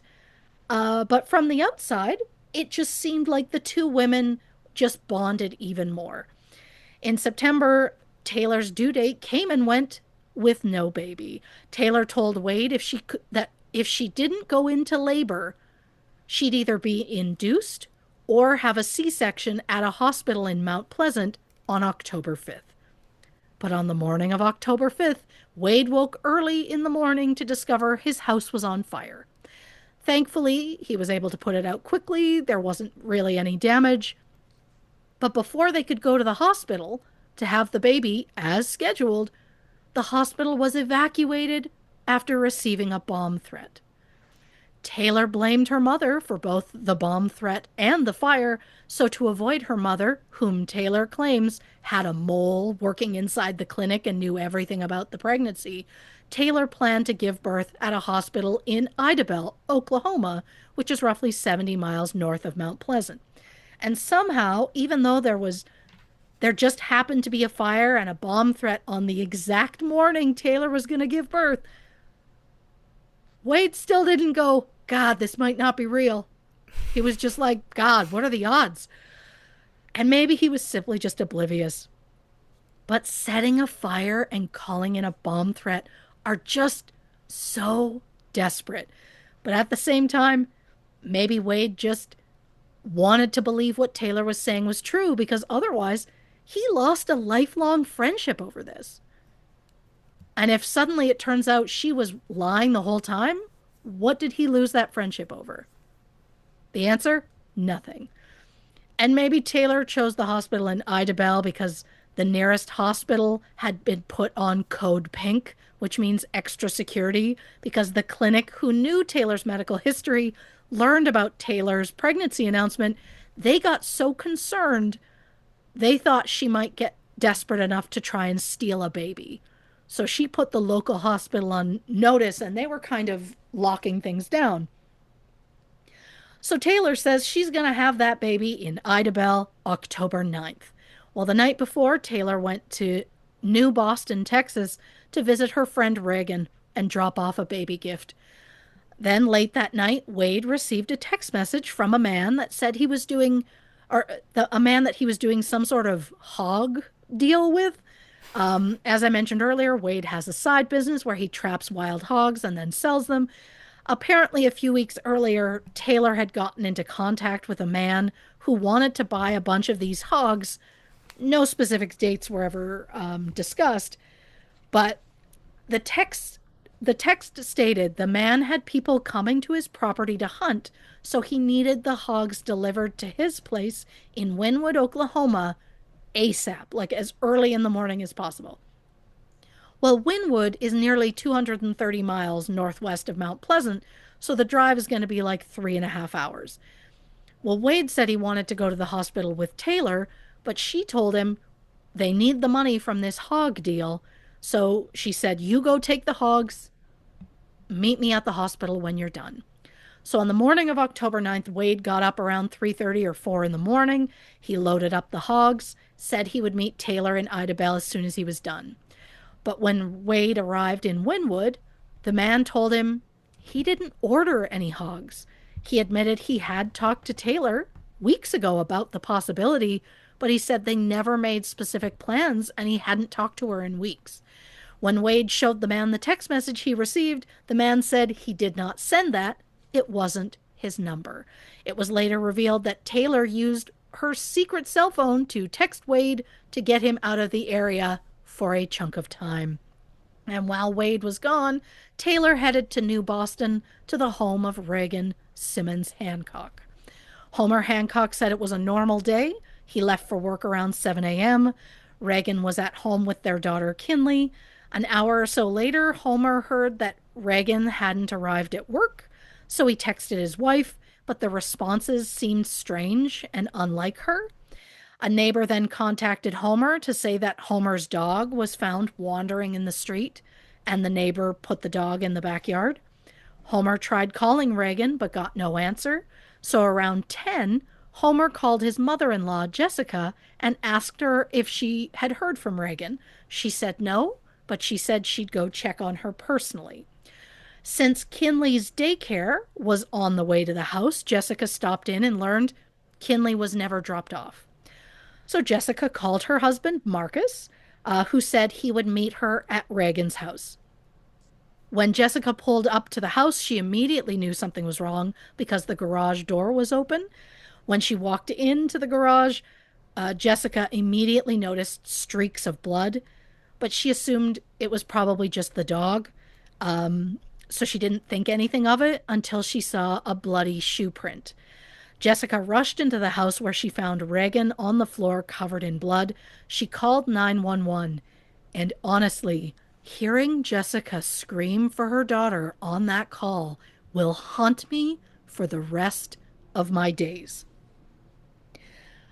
There was blood all over the house, the floors, walls, furniture, appliances. From the looks of it, Reagan had been attacked in multiple areas throughout the house, and sadly, Reagan did not survive. Reagan Simmons Hancock was described as kind, loving, funny, and fiercely devoted to her children. She was 35 weeks pregnant at the time of her death. She and Homer had chosen the name Braxlyn Sage for their new daughter. Reagan was just 21 years old. Ugh. At 11:30 a.m., Marcus's brother, so then Reagan's uncle, saw a post on Facebook which read, "New Boston mother murdered, baby cut from womb." And that was how her family learned the baby had been taken. Oof. Up to that point, they didn't know the baby was gone because there was so much blood at the scene. The idea that they heard it after it was public information is devastating. Further adding to the heartbreak, after discovering Reagan's body, Jessica and Marcus were immediately concerned about the whereabouts of Reagan's 3-year-old daughter, Kinley. They heard a noise coming from a bedroom, but to get to that bedroom, they would have to walk over Reagan's body, which is horrifying to think about. A friend of Marcus's who had arrived at the scene with him offered to go and do it to spare her parents from having to do that. He found Kinley hiding under the covers in a bedroom.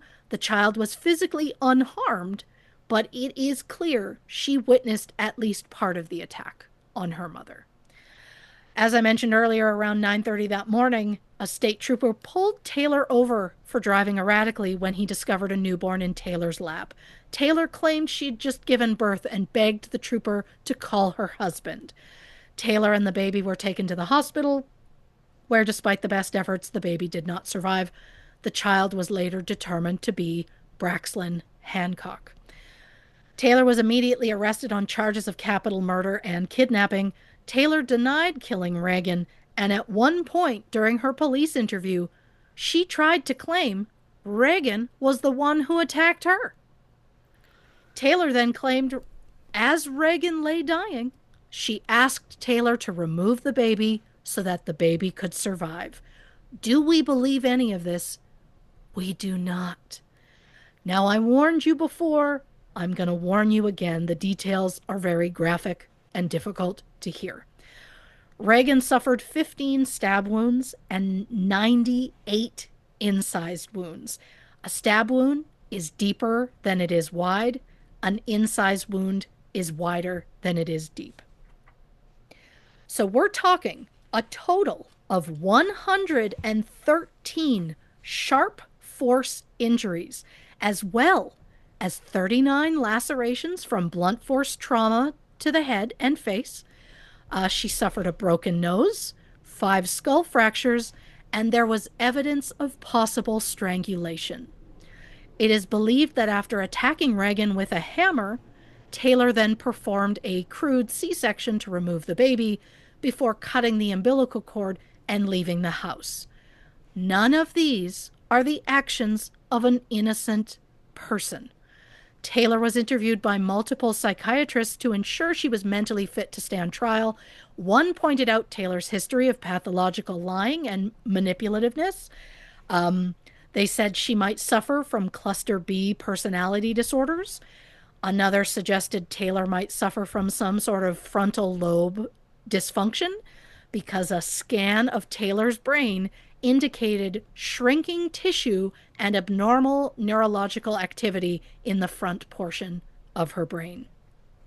Taylor also told a social worker that when she was in her teens, she was sexually assaulted by a family friend at a drug house while her father was there visiting his girlfriend.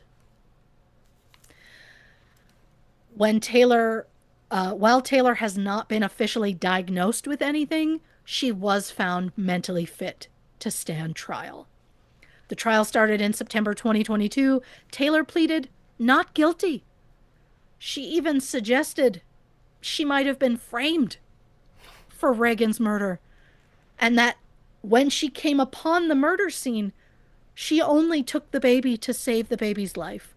Oh, I don't know if this was some attempt at an insanity plea or no, I have no idea. Just absolutely no one is going to believe that. Because what would the motive be? Who would have a reason to harm Reagan?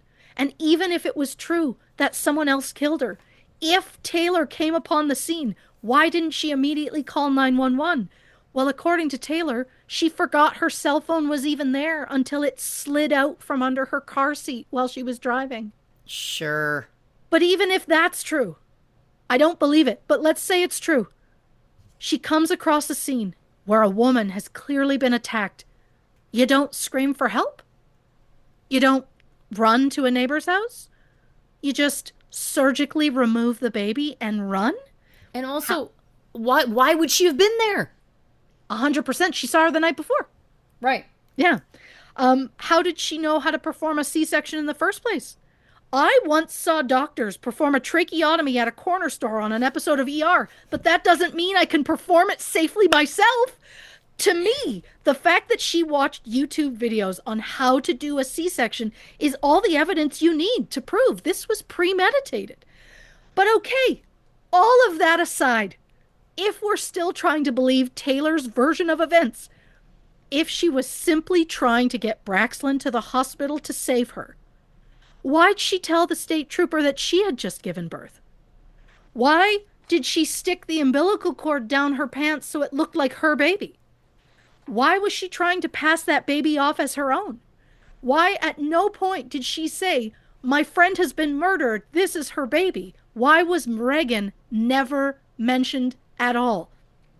Also, if she came upon the scene and was just trying to get the baby to safety, why didn't Taylor have any blood on her? There was no blood on her hands, which you can clearly see in the trooper's body cam footage because Taylor holds up her cell phone after being pulled over. There's also no blood on her clothes, which you can see fully in the body cam footage when she gets onto a stretcher. To be clear, she's wearing a white shirt and like light gray colored pants. So you can clearly see there's no blood on her. So the idea that she cleaned herself up and changed her clothes before getting in the car, to me, is more proof that she's guilty. In court, the paramedics even pointed out there was no blood or amniotic fluid in that car. If this was a rush to get this baby to the hospital, how is there not something there? I think anyone who watched that documentary knew pretty much immediately Taylor was guilty. So during the trial, all of Taylor's lies finally come to the surface. The fact that she had multiple cell phones that she used to send messages to herself and Wade, claiming to be her mother. It turns out Taylor used more than 30 different aliases to try and maintain her lies about the inheritance and the pregnancy. This also included various email accounts, a voice altering app that she used to call in the bomb threat on the day she was supposed to give birth. Multiple people testified that Taylor was known for practicing forging her mother's and grandmother's signatures. And I don't mean in private. I don't mean they walked into her house one day and went, why is she doing that? I mean, people saw her practicing writing these signatures while she was sitting at a child's sporting event. Like, that's fucking bold. And speaking of Taylor's lies, Taylor once told a coworker she miscarried a set of twins. And then after she learned her boss had lost a child, Taylor claimed she lost a baby from complications following birth. Taylor and her boss then bonded over their mutual grief. But for Taylor, her grief was a lie because the baby never existed. Lying about having a massive inheritance, that's one thing. You do you, boo. Lying about the death of a child is a level of dark that I just don't understand. And speaking of dark, according to Taylor's search history, before she came up with the plan to kill Reagan specifically, Taylor Googled pregnant women in my area, and then she would go and hang out outside of maternity consignment stores and OB clinics just trying to meet pregnant women. That's so fucking sick. Her computer search history also showed that Taylor looked up Texas license plates when she'd find cars, and she had even found one that was linked to a pregnant woman. So Reagan likely wasn't the first potential victim on Taylor's list, but it's proof she had this idea for months before Reagan's and Braxlin's lives were ever taken. Taylor's ex-husband, Hunter Parker, testified to say during their relationship, Taylor faked medical issues, including seizures, anytime he tried to leave her. They also talked about having more children together before they got married. And it wasn't until after they were married that he learned she'd had a hysterectomy. Taylor then suggested they just pay their friends to be a surrogate. According to Hunter, Taylor suggested they would just use some of the money from her big inheritance to pay for the surrogacy. But of course she didn't have this money. So how is she going to come up with it? Well, she came up with a story. She said, a man is going to come and deliver cash from her grandmother. The unknown man texted Hunter a picture of a bag full of money to prove it was real. But wouldn't you know, while the man was trying to deliver the bag of money to them, he got into a car accident and some crazy EMTs got on the scene, found the money, and took off. According to defense attorneys, the man didn't exist. It was Taylor who texted the photo from one of her many unknown cell phone accounts. The picture of the money that was sent, it was literally the first photo that came up when they Googled the words blue duffel bag full of cash. Oh my God. Yeah. So we know that Taylor's lies are extensive, but why claim she wants more kids when she already has two children she rarely saw? To me, a non-professional, I think Taylor just liked the attention she got while she was pregnant, and she didn't like the amount of attention that the children took away from her once they came out. Taylor's brother Zachary testified that Taylor was mostly a good mother, but whenever she focused on a new romantic partner, she put her children on the back burner and didn't give them the attention that they deserved. When Taylor's mother Shauna testified, she was asked if she knew Taylor wasn't really pregnant, why didn't she ever come forward? Shauna said she was worried if she made Taylor mad, Taylor would take Emerson away from her. Around the time that Taylor announced her fake pregnancy, because, oh, just to be clear, all the times when Emerson wasn't with her, she was leaving her at her mother's house. So, yeah, she doesn't want to lose the kid. I completely understand it. But around the time Taylor announced this fake pregnancy, she asked her ex-husband, Tommy Way Casey, to take custody of Emerson, since he already had primary custody of their son. After Taylor's arrest, Shauna was given full custody of Emerson, who does still continue to see Tommy and his family. Shauna has said Emerson doesn't know the specific details of the case, but she is aware her mother is responsible for the deaths of two people. In October 2022, Taylor Parker was convicted of capital murder and kidnapping. A month later, she was sentenced to death row. She is one of only 7 women on death row in Texas, and at 29 years old, she is the youngest. Taylor appealed the conviction, but was denied in November 2025. Taylor maintains her innocence and says she will continue to appeal the decision. An inmate who briefly had a romantic relationship with Taylor has come forward to say Taylor claims, while out driving that morning to meet up with Reagan, Taylor saw a car on the side of the road with its lights flashing. She stopped to see if they needed help and was drugged by a man and 2 women and forced into the back of a car. Taylor claims when she woke up, the car was parked at Reagan's house, and when she went inside, the 3 people were attacking Reagan. Taylor tried to intervene, but ended up getting her hand broken before she passed out. When she woke up, the alleged group of killers were gone, and Reagan asked Taylor to help the baby. Taylor said she didn't know what to do, and then she suddenly remembered that she has this scalpel set in her car. She claimed she didn't have the nerve to do it, and that Reagan shoved the scalpel into her own abdomen and forced it across. When asked about the 3 killers, Taylor said she didn't know them, but they went by the names Kodiak, J-Dog, and Fat Boy. Stop. I hope Fat Boy's one of the women, if I'm being honest. I do too. If I'm being honest. Taylor later amended this story to claim that one of the females involved was a fellow inmate. She said she heard her voice and went, oh my God, I remember that voice. That woman is one of the killers. Now, I understand that Taylor clearly has some sort of mental illness. So I apologize for the crass thing I'm about to say. But you absolute fucking bitch. You pre-planned the murder of an innocent woman who was just 21 years old. You traumatized her 3-year-old and then removed a premature baby, resulting in that baby's death. How dare you ever suggest that Reagan helped you do this or that she ever asked for it. 3 random killers? Get the fuck out. If they supposedly drugged you and shoved you into an unknown car, how was your car magically parked at Reagan's house? Why did you own a scalpel set at all? Why was it in your car? How did you remove the baby with a broken hand? A hand that was absolutely not broken or injured in any way when you got pulled over by a state trooper moments later. The story makes absolutely no sense, and it is a complete insult to Reagan's memory.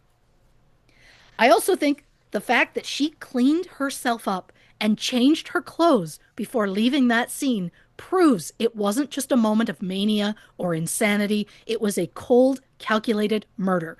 I think her actions after she was stopped by the trooper have just all been her way of trying to look crazy. As of this record, Taylor Parker remains on death row. No execution date has been set.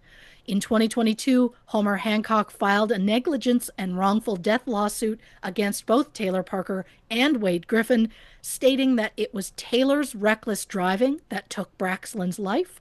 Since the car that Taylor was driving was registered to Wade, he is also named on the suit.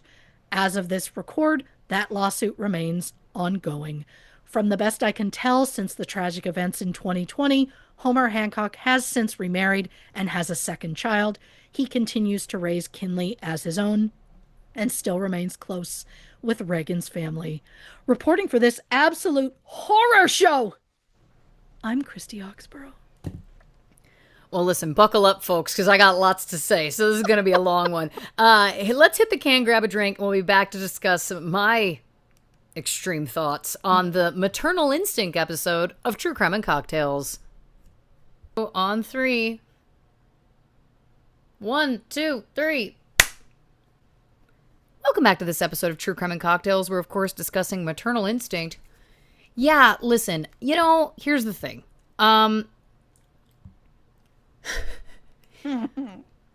I watched this and I knew the story going in, so it wasn't a surprise for me. And I thought, I was like, I of course watched this documentary like the day it came out because I'm that dialed into Netflix true crime documentaries. Don't worry about it.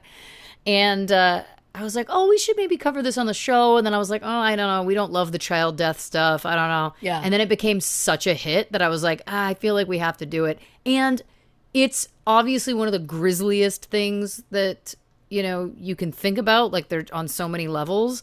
Yeah. I guess the reason why I ultimately chose not to tell you, A, was because I was like, oh, she might want to go into this blind. But then B, I was like, I am not downgrading the severity of this crime. In fact, I think it's one of the worst crimes we've ever talked about. But it wasn't prolonged, multiple child abuse. And you know what I mean? Like, I was like, I felt like it was like, it's awful, but it's like, we talk about that and then we can move on from it, as opposed to like some of the other cases we're not interested in. It's usually because it's like torture of children. And it's like, we don't want to get into it. Like, constant and yes. And it's like, there's like 70 victims and it's like, oh God. So anyway, that's just me saying, I wasn't trying to hang you out to dry or anything. Of course. All right. I've got so much to talk about, and you're going to love where I'm going to start. The Dallas Cowboys having all of that money. Let me tell you a little something. The fact that those cheerleaders had to fight to get paid more than, I believe they were making $50 a day or something. Those ghouls. If you have a $13 billion franchise, you can pony up and pay those women a decent wage for the amount of work that they do.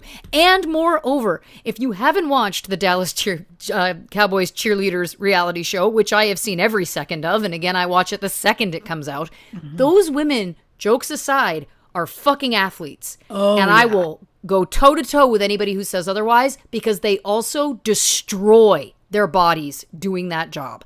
There are girls who are in their early 20s that are having hip flexor problems and surgeries and knee issues and back problems, and it's because of what that job physically requires. And the audacity that literally, it was only within the past 2 years that they've actually started getting paid. Prior to that, it was like essentially like an elevated volunteer position.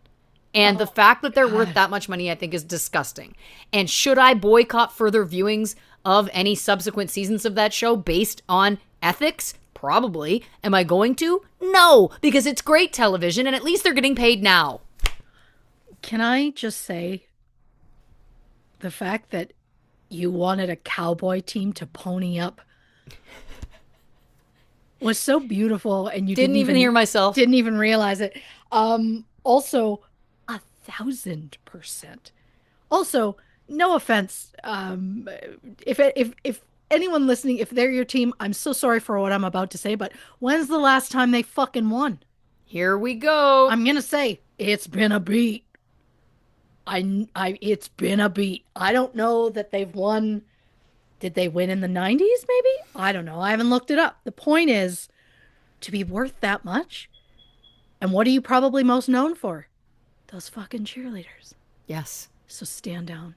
Stand down. Stand Also, because Mercury is in fucking retrograde, I think I have so many smoke alarms in this house, and I just heard one I heard it chirping. Yes. I want to kill myself. You know why? It's impossible to figure out which one is which. I'm constantly teetering on a goddamn stepladder trying to get these things off the ceiling. I got to go around this house. I can't. Oh, this is a nightmare. Does this it is a help? nightmare. Does this help calm you at all? That's Kevin Fiala. Beautiful face. All right. Yeah. I got to blow through these. We're going to be on a 3-hour episode because I got so much to say. Okay. Don't bring it up. The Alamo Drafthouse is an amazing theater chain. And if you haven't been able to see a movie at one of them, I highly recommend it. One of the things that they have table service. They bring you a giant metal bowl of popcorn with fresh real butter on it. And it is an absolute dream.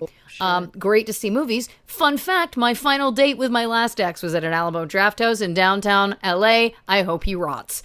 Okay, the Bat Colony. Now, I probably have told this story before, so I won't belabor it, but in Austin, Texas, I was so excited because I wanted to see the nightly flying of the bats. There's like tens of thousands of them that live under this one bridge, and every night around the same time, they all fly out, and it's absolutely breathtaking. Well, guess what? I forced the Superstore cast, who I was in the town with, to come and wait with me on this bridge, and we waited for hours, and guess what? It was one of the like 3 nights a year that they don't come out. If it's super fucking hot, there's a few nights a year that they just hang out under the bridge all night. Guess what? That was one of them. Shoot me in the face. Okay.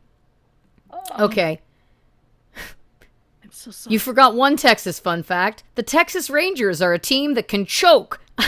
Yes, I hold a grudge based on 2 players that no longer play for those teams, but I will for the rest of my days. Suck it, Texas Rangers. I hope you rot with my ex.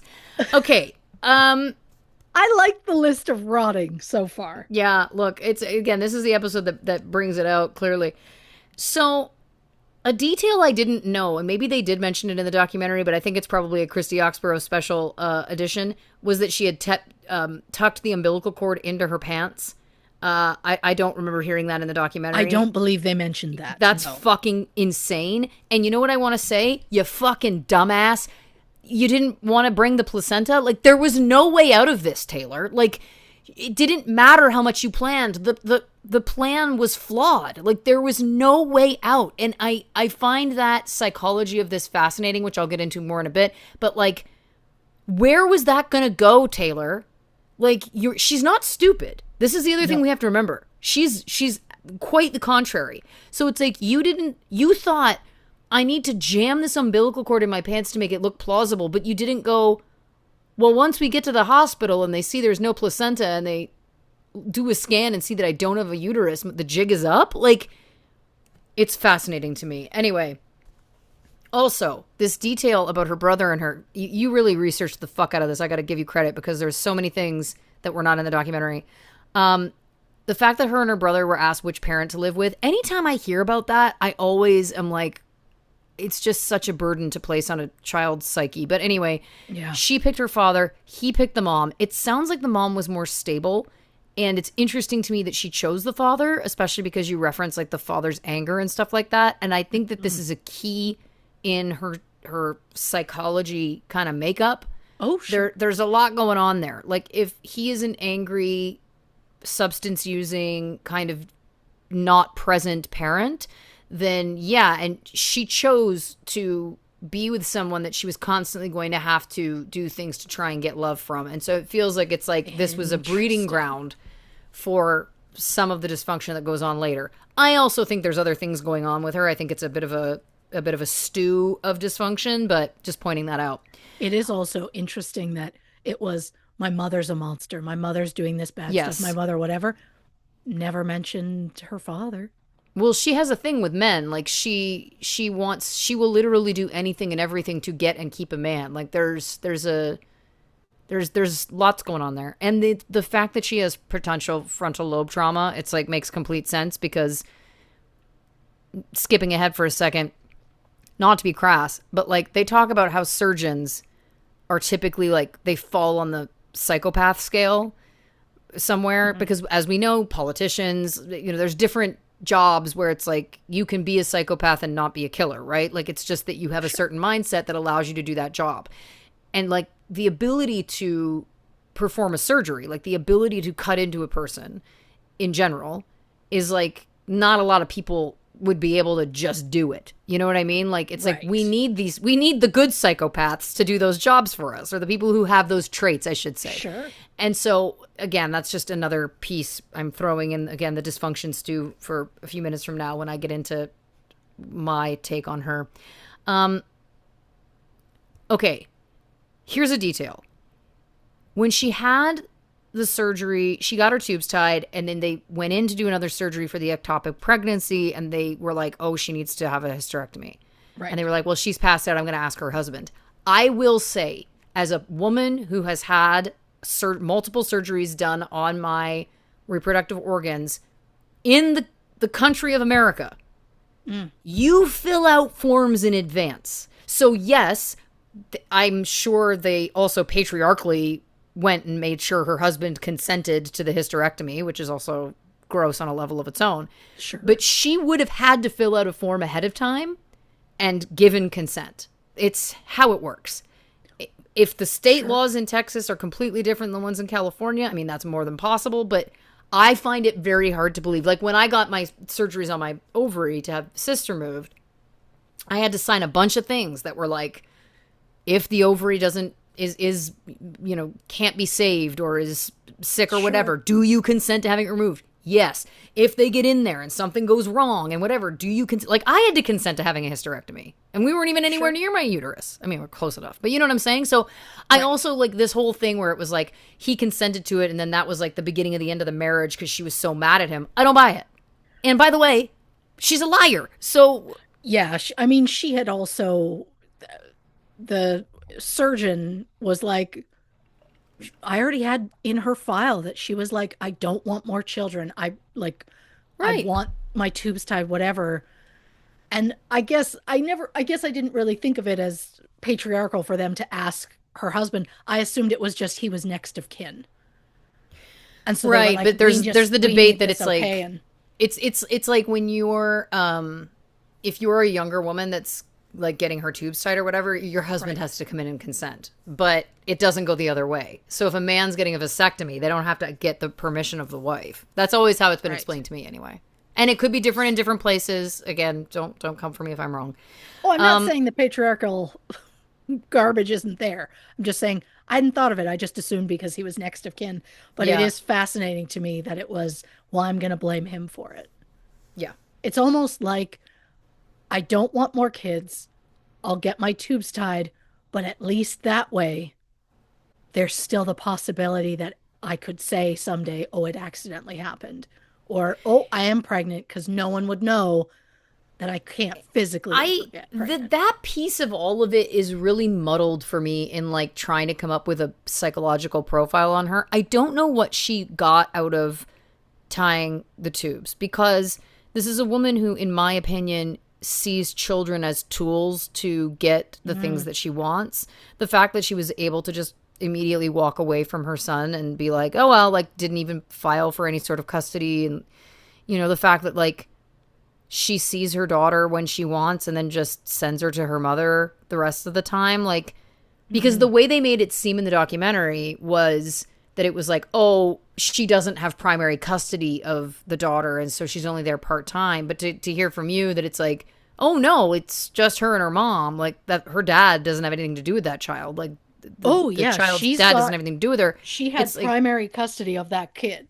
right. So She it's just chose not to. interesting that she would just send her to her mother for whatever amount of time. It's different than like, grandparent time. It felt like it was more just like, 50-50. But anyway, all of this is to say, I don't think that she views, so to me it's interesting that she was like, "Oh, I don't want to have any more kids," because that doesn't serve her in her manipulations, right? Like, I don't know. Right.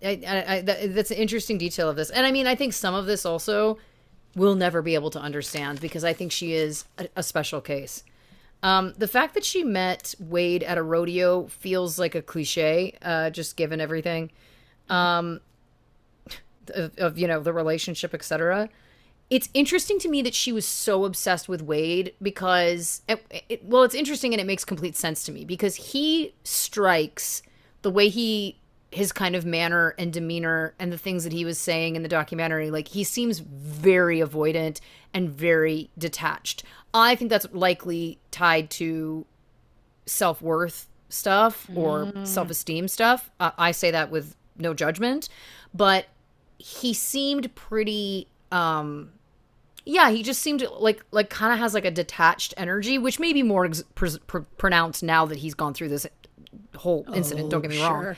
But I just feel like for her, because the way her kind of psychosis is working, psychosis isn't the right term, but I didn't want to say craziness, but that's what I meant. She wants subconsciously to choose someone that she has to convince, right? Like that allows her to continue to act out this thing that she gets pleasure out of. So if she was to meet someone that really loved her and really treated her well and was really present and interested in all of those things, she would likely become bored eventually because there's no her having to chase and prove, and it doesn't allow her to continue to dance the dance that she likes to dance because nobody is engaging in this kind of stuff to the level that she is unless they're getting something out of it. I think she's also a pathological liar. I think that she feels more comfortable lying. I think that she wants to kind of create these other, she literally was creating other personas, but I think she wants to create this other world where she is something else and something different. I think that that's interesting to her. The fact that one of the things that always made me feel weird was she buys Wade's mom a car. And then a few weeks later, she's like, oh, there was like a problem. There's been a recall. They have to take it back and fix it. And then a few weeks after that, Wade's mom calls the car place and is like, hey, where's my car? And they're like, oh, it was repossessed. Yeah. Why wasn't that more of a turning point for this family? Like, yeah, that just struck me when I was watching it. It was like, and again, nobody's at fault for any of this other than Taylor, to be clear. It's just interesting to me. And I do feel like Wade's mom throughout their relationship had been saying to him like, hey, this is weird. Something's up. Like, I get that. But like, to me, that's such a red flag. Like, she bought me a car is a red flag. They hadn't been together that long. No. Why is she buying his mom a car? Like that, even if she had the money and was buying his mom a car, weird, red flag, too much. What's going on here? Yep. Too much too soon. Like that was a red flag. Then the fact that it got repossessed, she lied about why it got repossessed, and then it wasn't immediately like, I have to get out of this relationship, is very interesting to me. I also think it's interesting that she talked about like, was Wade was ignoring her, like he was never excited about the pregnancy, like all of these kinds of things, and disappointed he wasn't more, excited and all of those things. But like she kind of chose a guy that didn't really seem like he was deeply emotional or was communicative of emotions. Now, I will also say on the flip, he did make it very clear in the documentary. He's like, well, I never told her I loved her. And I thought it was interesting that that was almost a point of pride for him. And I feel like that's a defense mechanism. It felt to me like it was like he, whether that's true or false or to what degree, he doesn't want to admit that he was in love with someone that did this, right? So, which is completely understandable, by the way. But if that's true, and and I buy that he may have never told her that he loved her. I think there could have been a multitude of reasons for that, though. It could have been, it could have been he may have had those feelings but didn't want to communicate them. They weren't together very long. Like, there's all kinds of factors there. But if it's true that he never told her he loved her, this was a challenge for her. This is catnip for her, subconsciously, right? I don't think that she was necessarily thinking about it literally, but it's like she's literally trying to literally win him saying, I love you. So, of course, she's doing all the things that she thinks are going to elicit that response. Right. Right? Like, well, if I get pregnant, if we have a baby, he's going to tell me he loves me. Right? And it's like, it also just feels like she just took it. Like, it was like, I guess I just take this as far as I needed to go. Like, I think that must have become an addiction. There's something about the pursuit of that dance for her that is like intoxicating for her. All the stuff with the paperwork about the gender reveal and everything, and that being like when Wade's friend's wife was basically like, this woman is lying. There's a problem. I don't think she's pregnant. One thing I will say, I give credit to Wade that he believed her. And because, I feel like other people wouldn't have. And I think there's actually something quite nice that he was like, no, I believe my woman. I believe her story. I'm not going to let you sway me. Like, sure. I do think that there's something nice about that. Again, like #believe women. But unfortunately, this wasn't the person to trust. I'm also curious what his relationship history was. Like, I don't get the impression like maybe he had that many relationships. So there could have been that aspect as well. Okay. The code pink. Here's the one thing I will say. I understand that doctors take an oath and that because of confidentiality, they cannot reveal anything that happens. And I believe that is a good thing.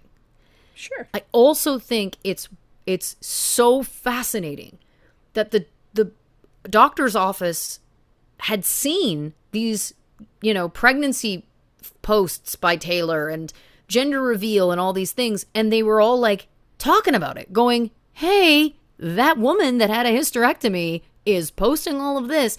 And they took it to the level that they were like, we need to put this hospital on a code pink because we believe she will steal a baby to try and continue this thing. It just feels like maybe, and I'm pie in the sky talking right now, but like maybe there needs to be another layer to all of the legality around this, because not that there's necessarily anything they could have done that would have stopped this crime. I sadly, I don't know that there is, but like, it just must have felt so insane to be like, we know this person is lying and we know that this could escalate to a baby getting stolen, and it escalated to something so much worse.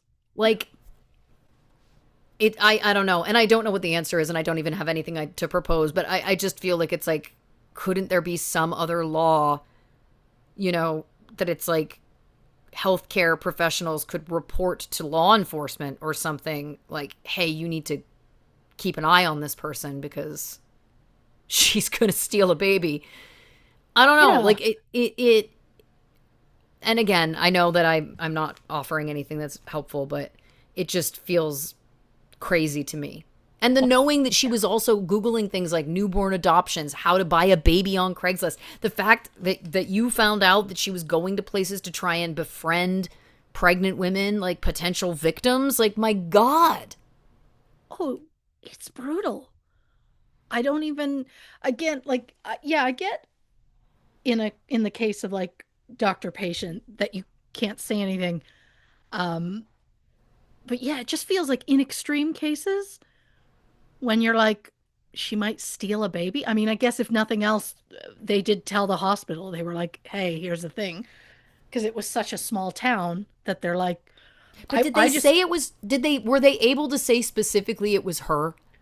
that's the thing. That's what I don't couldn't know. figure out. And I feel like in that scenario, I'm like, couldn't, and I mean, I understand that the ramifications are like, well, then they could tell somebody and then it could get public and that's a problem. And I get that. I don't know. To me, it was just like, there should be at least some sort of, you know, stores have mugshots or have people up, like, don't let this person in the store. Like, I don't know. Like, it's, you know what I mean? Like, I know it's a medical thing, but it just Yeah. feels, I don't know. I think it's my brain trying to like search for any sort of sense of like a way to prevent this and a way to combat the injustice, but it just doesn't exist. Meet me at the hospital after the hog deal. I just want to say very quickly, this isn't what this is about, and I can't belabor it because this is already very long, but a man contacting him saying, we need hogs delivered because people are coming to hunt them. Gross. Gross. Is it even hunting if you're literally picking them up in a truck and placing them on the land? Get fucked. Yeah. If there's nothing there to hunt, there's nothing there to hunt. It's literally like shooting fish in a barrel. I won't get into my feelings about hunting. We don't have the time, and I'm sure I'll get off-putting. Anyway, I don't like it. Anyway, there's also just a big difference between like the actual thing, which is like going out somewhere and doing the actual thing, and like, I don't know, the idea of like transporting animals somewhere to be like put in a specific area for you to hunt is just, to me, it's like, that's not hunting, that's just being disgusting. Like, I also think there's a very big difference between hunting for food for your family yep.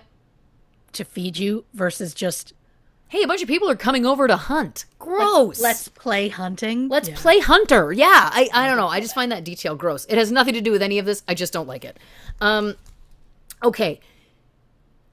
I forgot, or maybe it wasn't, it may have not been in the documentary, but Homer was texting with Reagan Yeah. the morning of the murder, and he said it didn't sound like her. So now I'm going, that was obviously Taylor. We have to believe, yeah. When did Taylor get the phone? And at what point in all of this is she texting him? That's a great question. And I don't know whether we could build that timeline or not, but like, there's just a world in which it's so disgusting. And 100%. the fact that like, there's so many ways that they can prove it was her that did this. Like, I'm certain that if they had her cell phone, that they had Reagan's cell phone, it likely had Taylor's fingerprints all over it. You know what I mean? Like, it's like there's so many ways for Taylor's whole "I've been framed" story to get blown up. The details of the crime, absolutely horrific, truly awful. Interesting again, the frontal lobe dysfunction is like, makes complete sense, and in a way I'm like, thank God, because this is a level of depravity that like, yeah, it's like there's something else going on up there, as opposed to only like past trauma and stuff. Like, there's something else up there. The sexual assault as a teen, it very like in a place that her father was in at the same time, and it happened from like a friend of the family. That's a river of trauma to unpack, you know? Yeah. So it feels like we're starting to build this perfect storm for her of a lot of stuff going on. And then again, you add in the frontal lobe trauma, like every serial killer, and recipe for disaster. I also just have to say, you know, I think the death penalty is, you know, very problematic. I think that it's something that I have a hard time supporting. I think in this case, I look forward to her dying. I think that I think what she did is fucking so awful. I don't feel bad about it.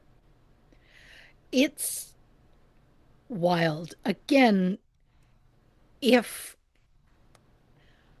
I'm not excusing anything that was done. Yeah. If there's a world in which she gets pulled over by the police, she's absolutely covered in blood, her hands are bloody, all of the above, and she's like, oh my God, I just had this baby, and she still tries to play that story. And she's shaking and she's freaking out and all of the above. There is a world in which I might go, maybe she did have a moment of hysteria and she kind Yeah. of blacked out and she did all of this. Still terrible, still wrong. She just still deserves to go to jail for life for it. Um, then my brain might be like, okay. So Yes. it was like a moment where she kind of Totally. just snapped, heat of the moment, all of the above. But like, she did safely get that baby out because Which is while the fucking baby, crazy. yes, because while the baby was not breathing at the time, they got it to the hospital and they got a heartbeat. Yeah. They did. So she did safely get that baby out, which, I mean, can you do that if you've just like blacked out and you don't even know what's going on? But again, to me, it's that she changed because there's no chance that she could cause the harm that she did to Reagan and not get a speck of blood on her. Well, and also the Google searches. It's The Google searches, premeditated. yeah. You And don't to, Googling how to do a C-section? yeah, Come on. yeah, no, This is not a nobody needs moment to, of blind blackout. No way. no, This was premeditated. She's yeah. hanging out looking for other pregnant women. She's Googling things like how to steal a baby, like how to buy a baby from Craigslist, like Putting, newborns for adoption. Like it's only premeditated. That's why I'm saying that it's like let her go then, man. Like I mean this is so disgusting. putting that umbilical cord in her pants to be like, look, it's my baby. It's just also like, what made you think that that was going to work? Like, you thought you'd get to the hospital and they'd be like, weird, it's not still attached. Like, you just thought, and they'd be like, Oh, and your okay, well, the baby placenta checkout. your Here placenta you just go. disappeared. Your placenta's just gone? Oh, okay. Yeah. And then just take the baby and go? Right, because again, it's Like, like I don't need to explain this to people, but like the placenta is in like the umbilical cord is attaching the baby to the placenta. So the reason you cut it is that because then you have to give birth to the placenta afterwards, or if it's a C-section, I'm assuming they take it out as well. Obviously, like yeah. there would be a like there's so many. I feel like at that point, I don't even know. It's fascinating to me what must have been going through her mind at that point because like yeah, like I was saying earlier, like there's no way out of it at that point. There's no way that your plan is going to succeed. No. You've procured this baby in the most horrific way possible, but you haven't thought either you haven't thought about those details or the fixation on having to like I have to keep going, I have to get this baby, I have to do it, I have to do it became so large that it like threw any sort of sense of common sense out the window. Oh, Like in yeah. terms of thinking like, oh, wait a second, there's a bunch of ways that this is going to go wrong. Following through with it again is the thing that's so fucked. And yeah, she was mentally sound to stand trial, of course, because I don't believe that this is like I don't believe that she was in psychosis. Someone who's in psychosis is like you're a demon and you're going to kill me and I have to kill you before you kill me. And it's like visual and right like it's like that's psychosis where it's like that is a mental illness or a mental break that's happened and the person wouldn't have never done the crime otherwise. You know, it can be mentally induced, it can be drug or substance induced. This isn't that. This isn't that she was like thought that she was in imminent danger and was or she thought, you know what I mean, like thought that this was a demon or whatever. She literally went to that house the night before, in my opinion, so that she could scope out things about how to get in there and get out of there, or even find out things about like their schedule the next day, because they weren't close friends. Like they had met a couple of Right. times. She was her wedding photographer. It felt to me like she was trying to ingratiate herself more to Reagan as this plan was concocting, right? That it was like, oh, you know who's pregnant in my life? That woman whose photos I took, wedding I photographed. So again, she went over that night before. To me, it's like she was just trying to get the lay of the land because she probably hadn't been in that house in quite some time since like before the wedding, right? So it was like, I think that that's what that was. It was a fact-finding mission. She goes, so yeah, she gets up the next day. She puts a scalpel set in her car. She drives to that house, you know, after the husband is out of the house. Like there's just no planet on which this wasn't heavily premeditated. It's also like, would this also have happened if Reagan was having a boy? Was it something about like, oh, she's having a girl? I said I was having a girl. Oh, I think that has to have been part of it. She wanted, well, this is the thing. She wanted to do the thing to allow her lies to come true. Again, she just either didn't fully think it through or like really fucking shit the bed at the end of it. I just don't see a world in which she would get to the hospital and they'd be like, okay, great news. The baby's okay. Here you go. Be on your way. I think she must have been on some, and I'm speaking out my ass now, but I think she must have been on some kind of high that she pulled it off. That at that point, the narcissistic traits about like, I'm smarter than everybody, I can get away with everything, like all of that stuff was just at the forefront where she was like, I got the baby. Like, True. I got it made. Like, she also didn't seem to think about the fact that this body was going to be found and the baby was not going to be there and she was there the night before. Like, there was pieces of this that were not fully fleshed out. Like, it wasn't a we've talked about a lot of crimes on here that had a lot more care put into the plan, but I think her narcissism was just so strong. Mm, She was like, I can pull it off. I'll talk my way out of it. I mean, she had been living that way with Wade for a year and a half or however long at that point, right? that is true. He believed everything she said. That's And true. she was pushing it, man. Her lies were getting bigger. Her lies were getting more convoluted. Like, everyone in his family and friends were like, she is bad news. She's lying to you, whatever. But he still believed her. Like, Mm, again, I think that just feeds this disorder, right? This just feeds that disordered thinking where it's just like, well, I'm getting away with how much further can I take it? And there's probably a right. part of it that's like, fuck, I got to keep going. But she also, I think, likes it. I think, you know, it wasn't a new trait. She'd always been doing this. Fair. Listen, I could talk about this forever, but we gotta wrap it up. Christy Oxborrow, really fantastic work. I'm very familiar with this documentary. Like I said, I've seen it twice, and so I know how much you added to the story that was not in the documentary. So kudos, you never fail to amaze. Oh, well, bless. I tell the truth. And we thank you, dear listeners, for joining us for this truly wild ride. If you haven't already, give us a follow on the socials on Instagram, Facebook, and YouTube at True Crime and Cocktails, on Twitter at Not Detective. Not detectives. If you'd like some bonus content, go over to patreon.com/True Crime and Cocktails to learn more about our subscription-based service over there. The only place for official True Crime and Cocktails merch is, of course, truecrewmerch.com. So check that out as well. And go to laurenash.band to get your concert tickets to my upcoming October fall U.S. tour. Christy, do you want to tell the people about next week's episode? On the next True Crime and Cocktails, Maggie Hume. Not familiar with that one. Can't wait to learn about it from my best gal. Christy, do you want to say goodnight to the people? I said it before and I'm going to say it again, and I apologize that it's not going to be great, but hiya, Norga. Go Norway. Good night, Colin Farrell. Let's go see Phantom together.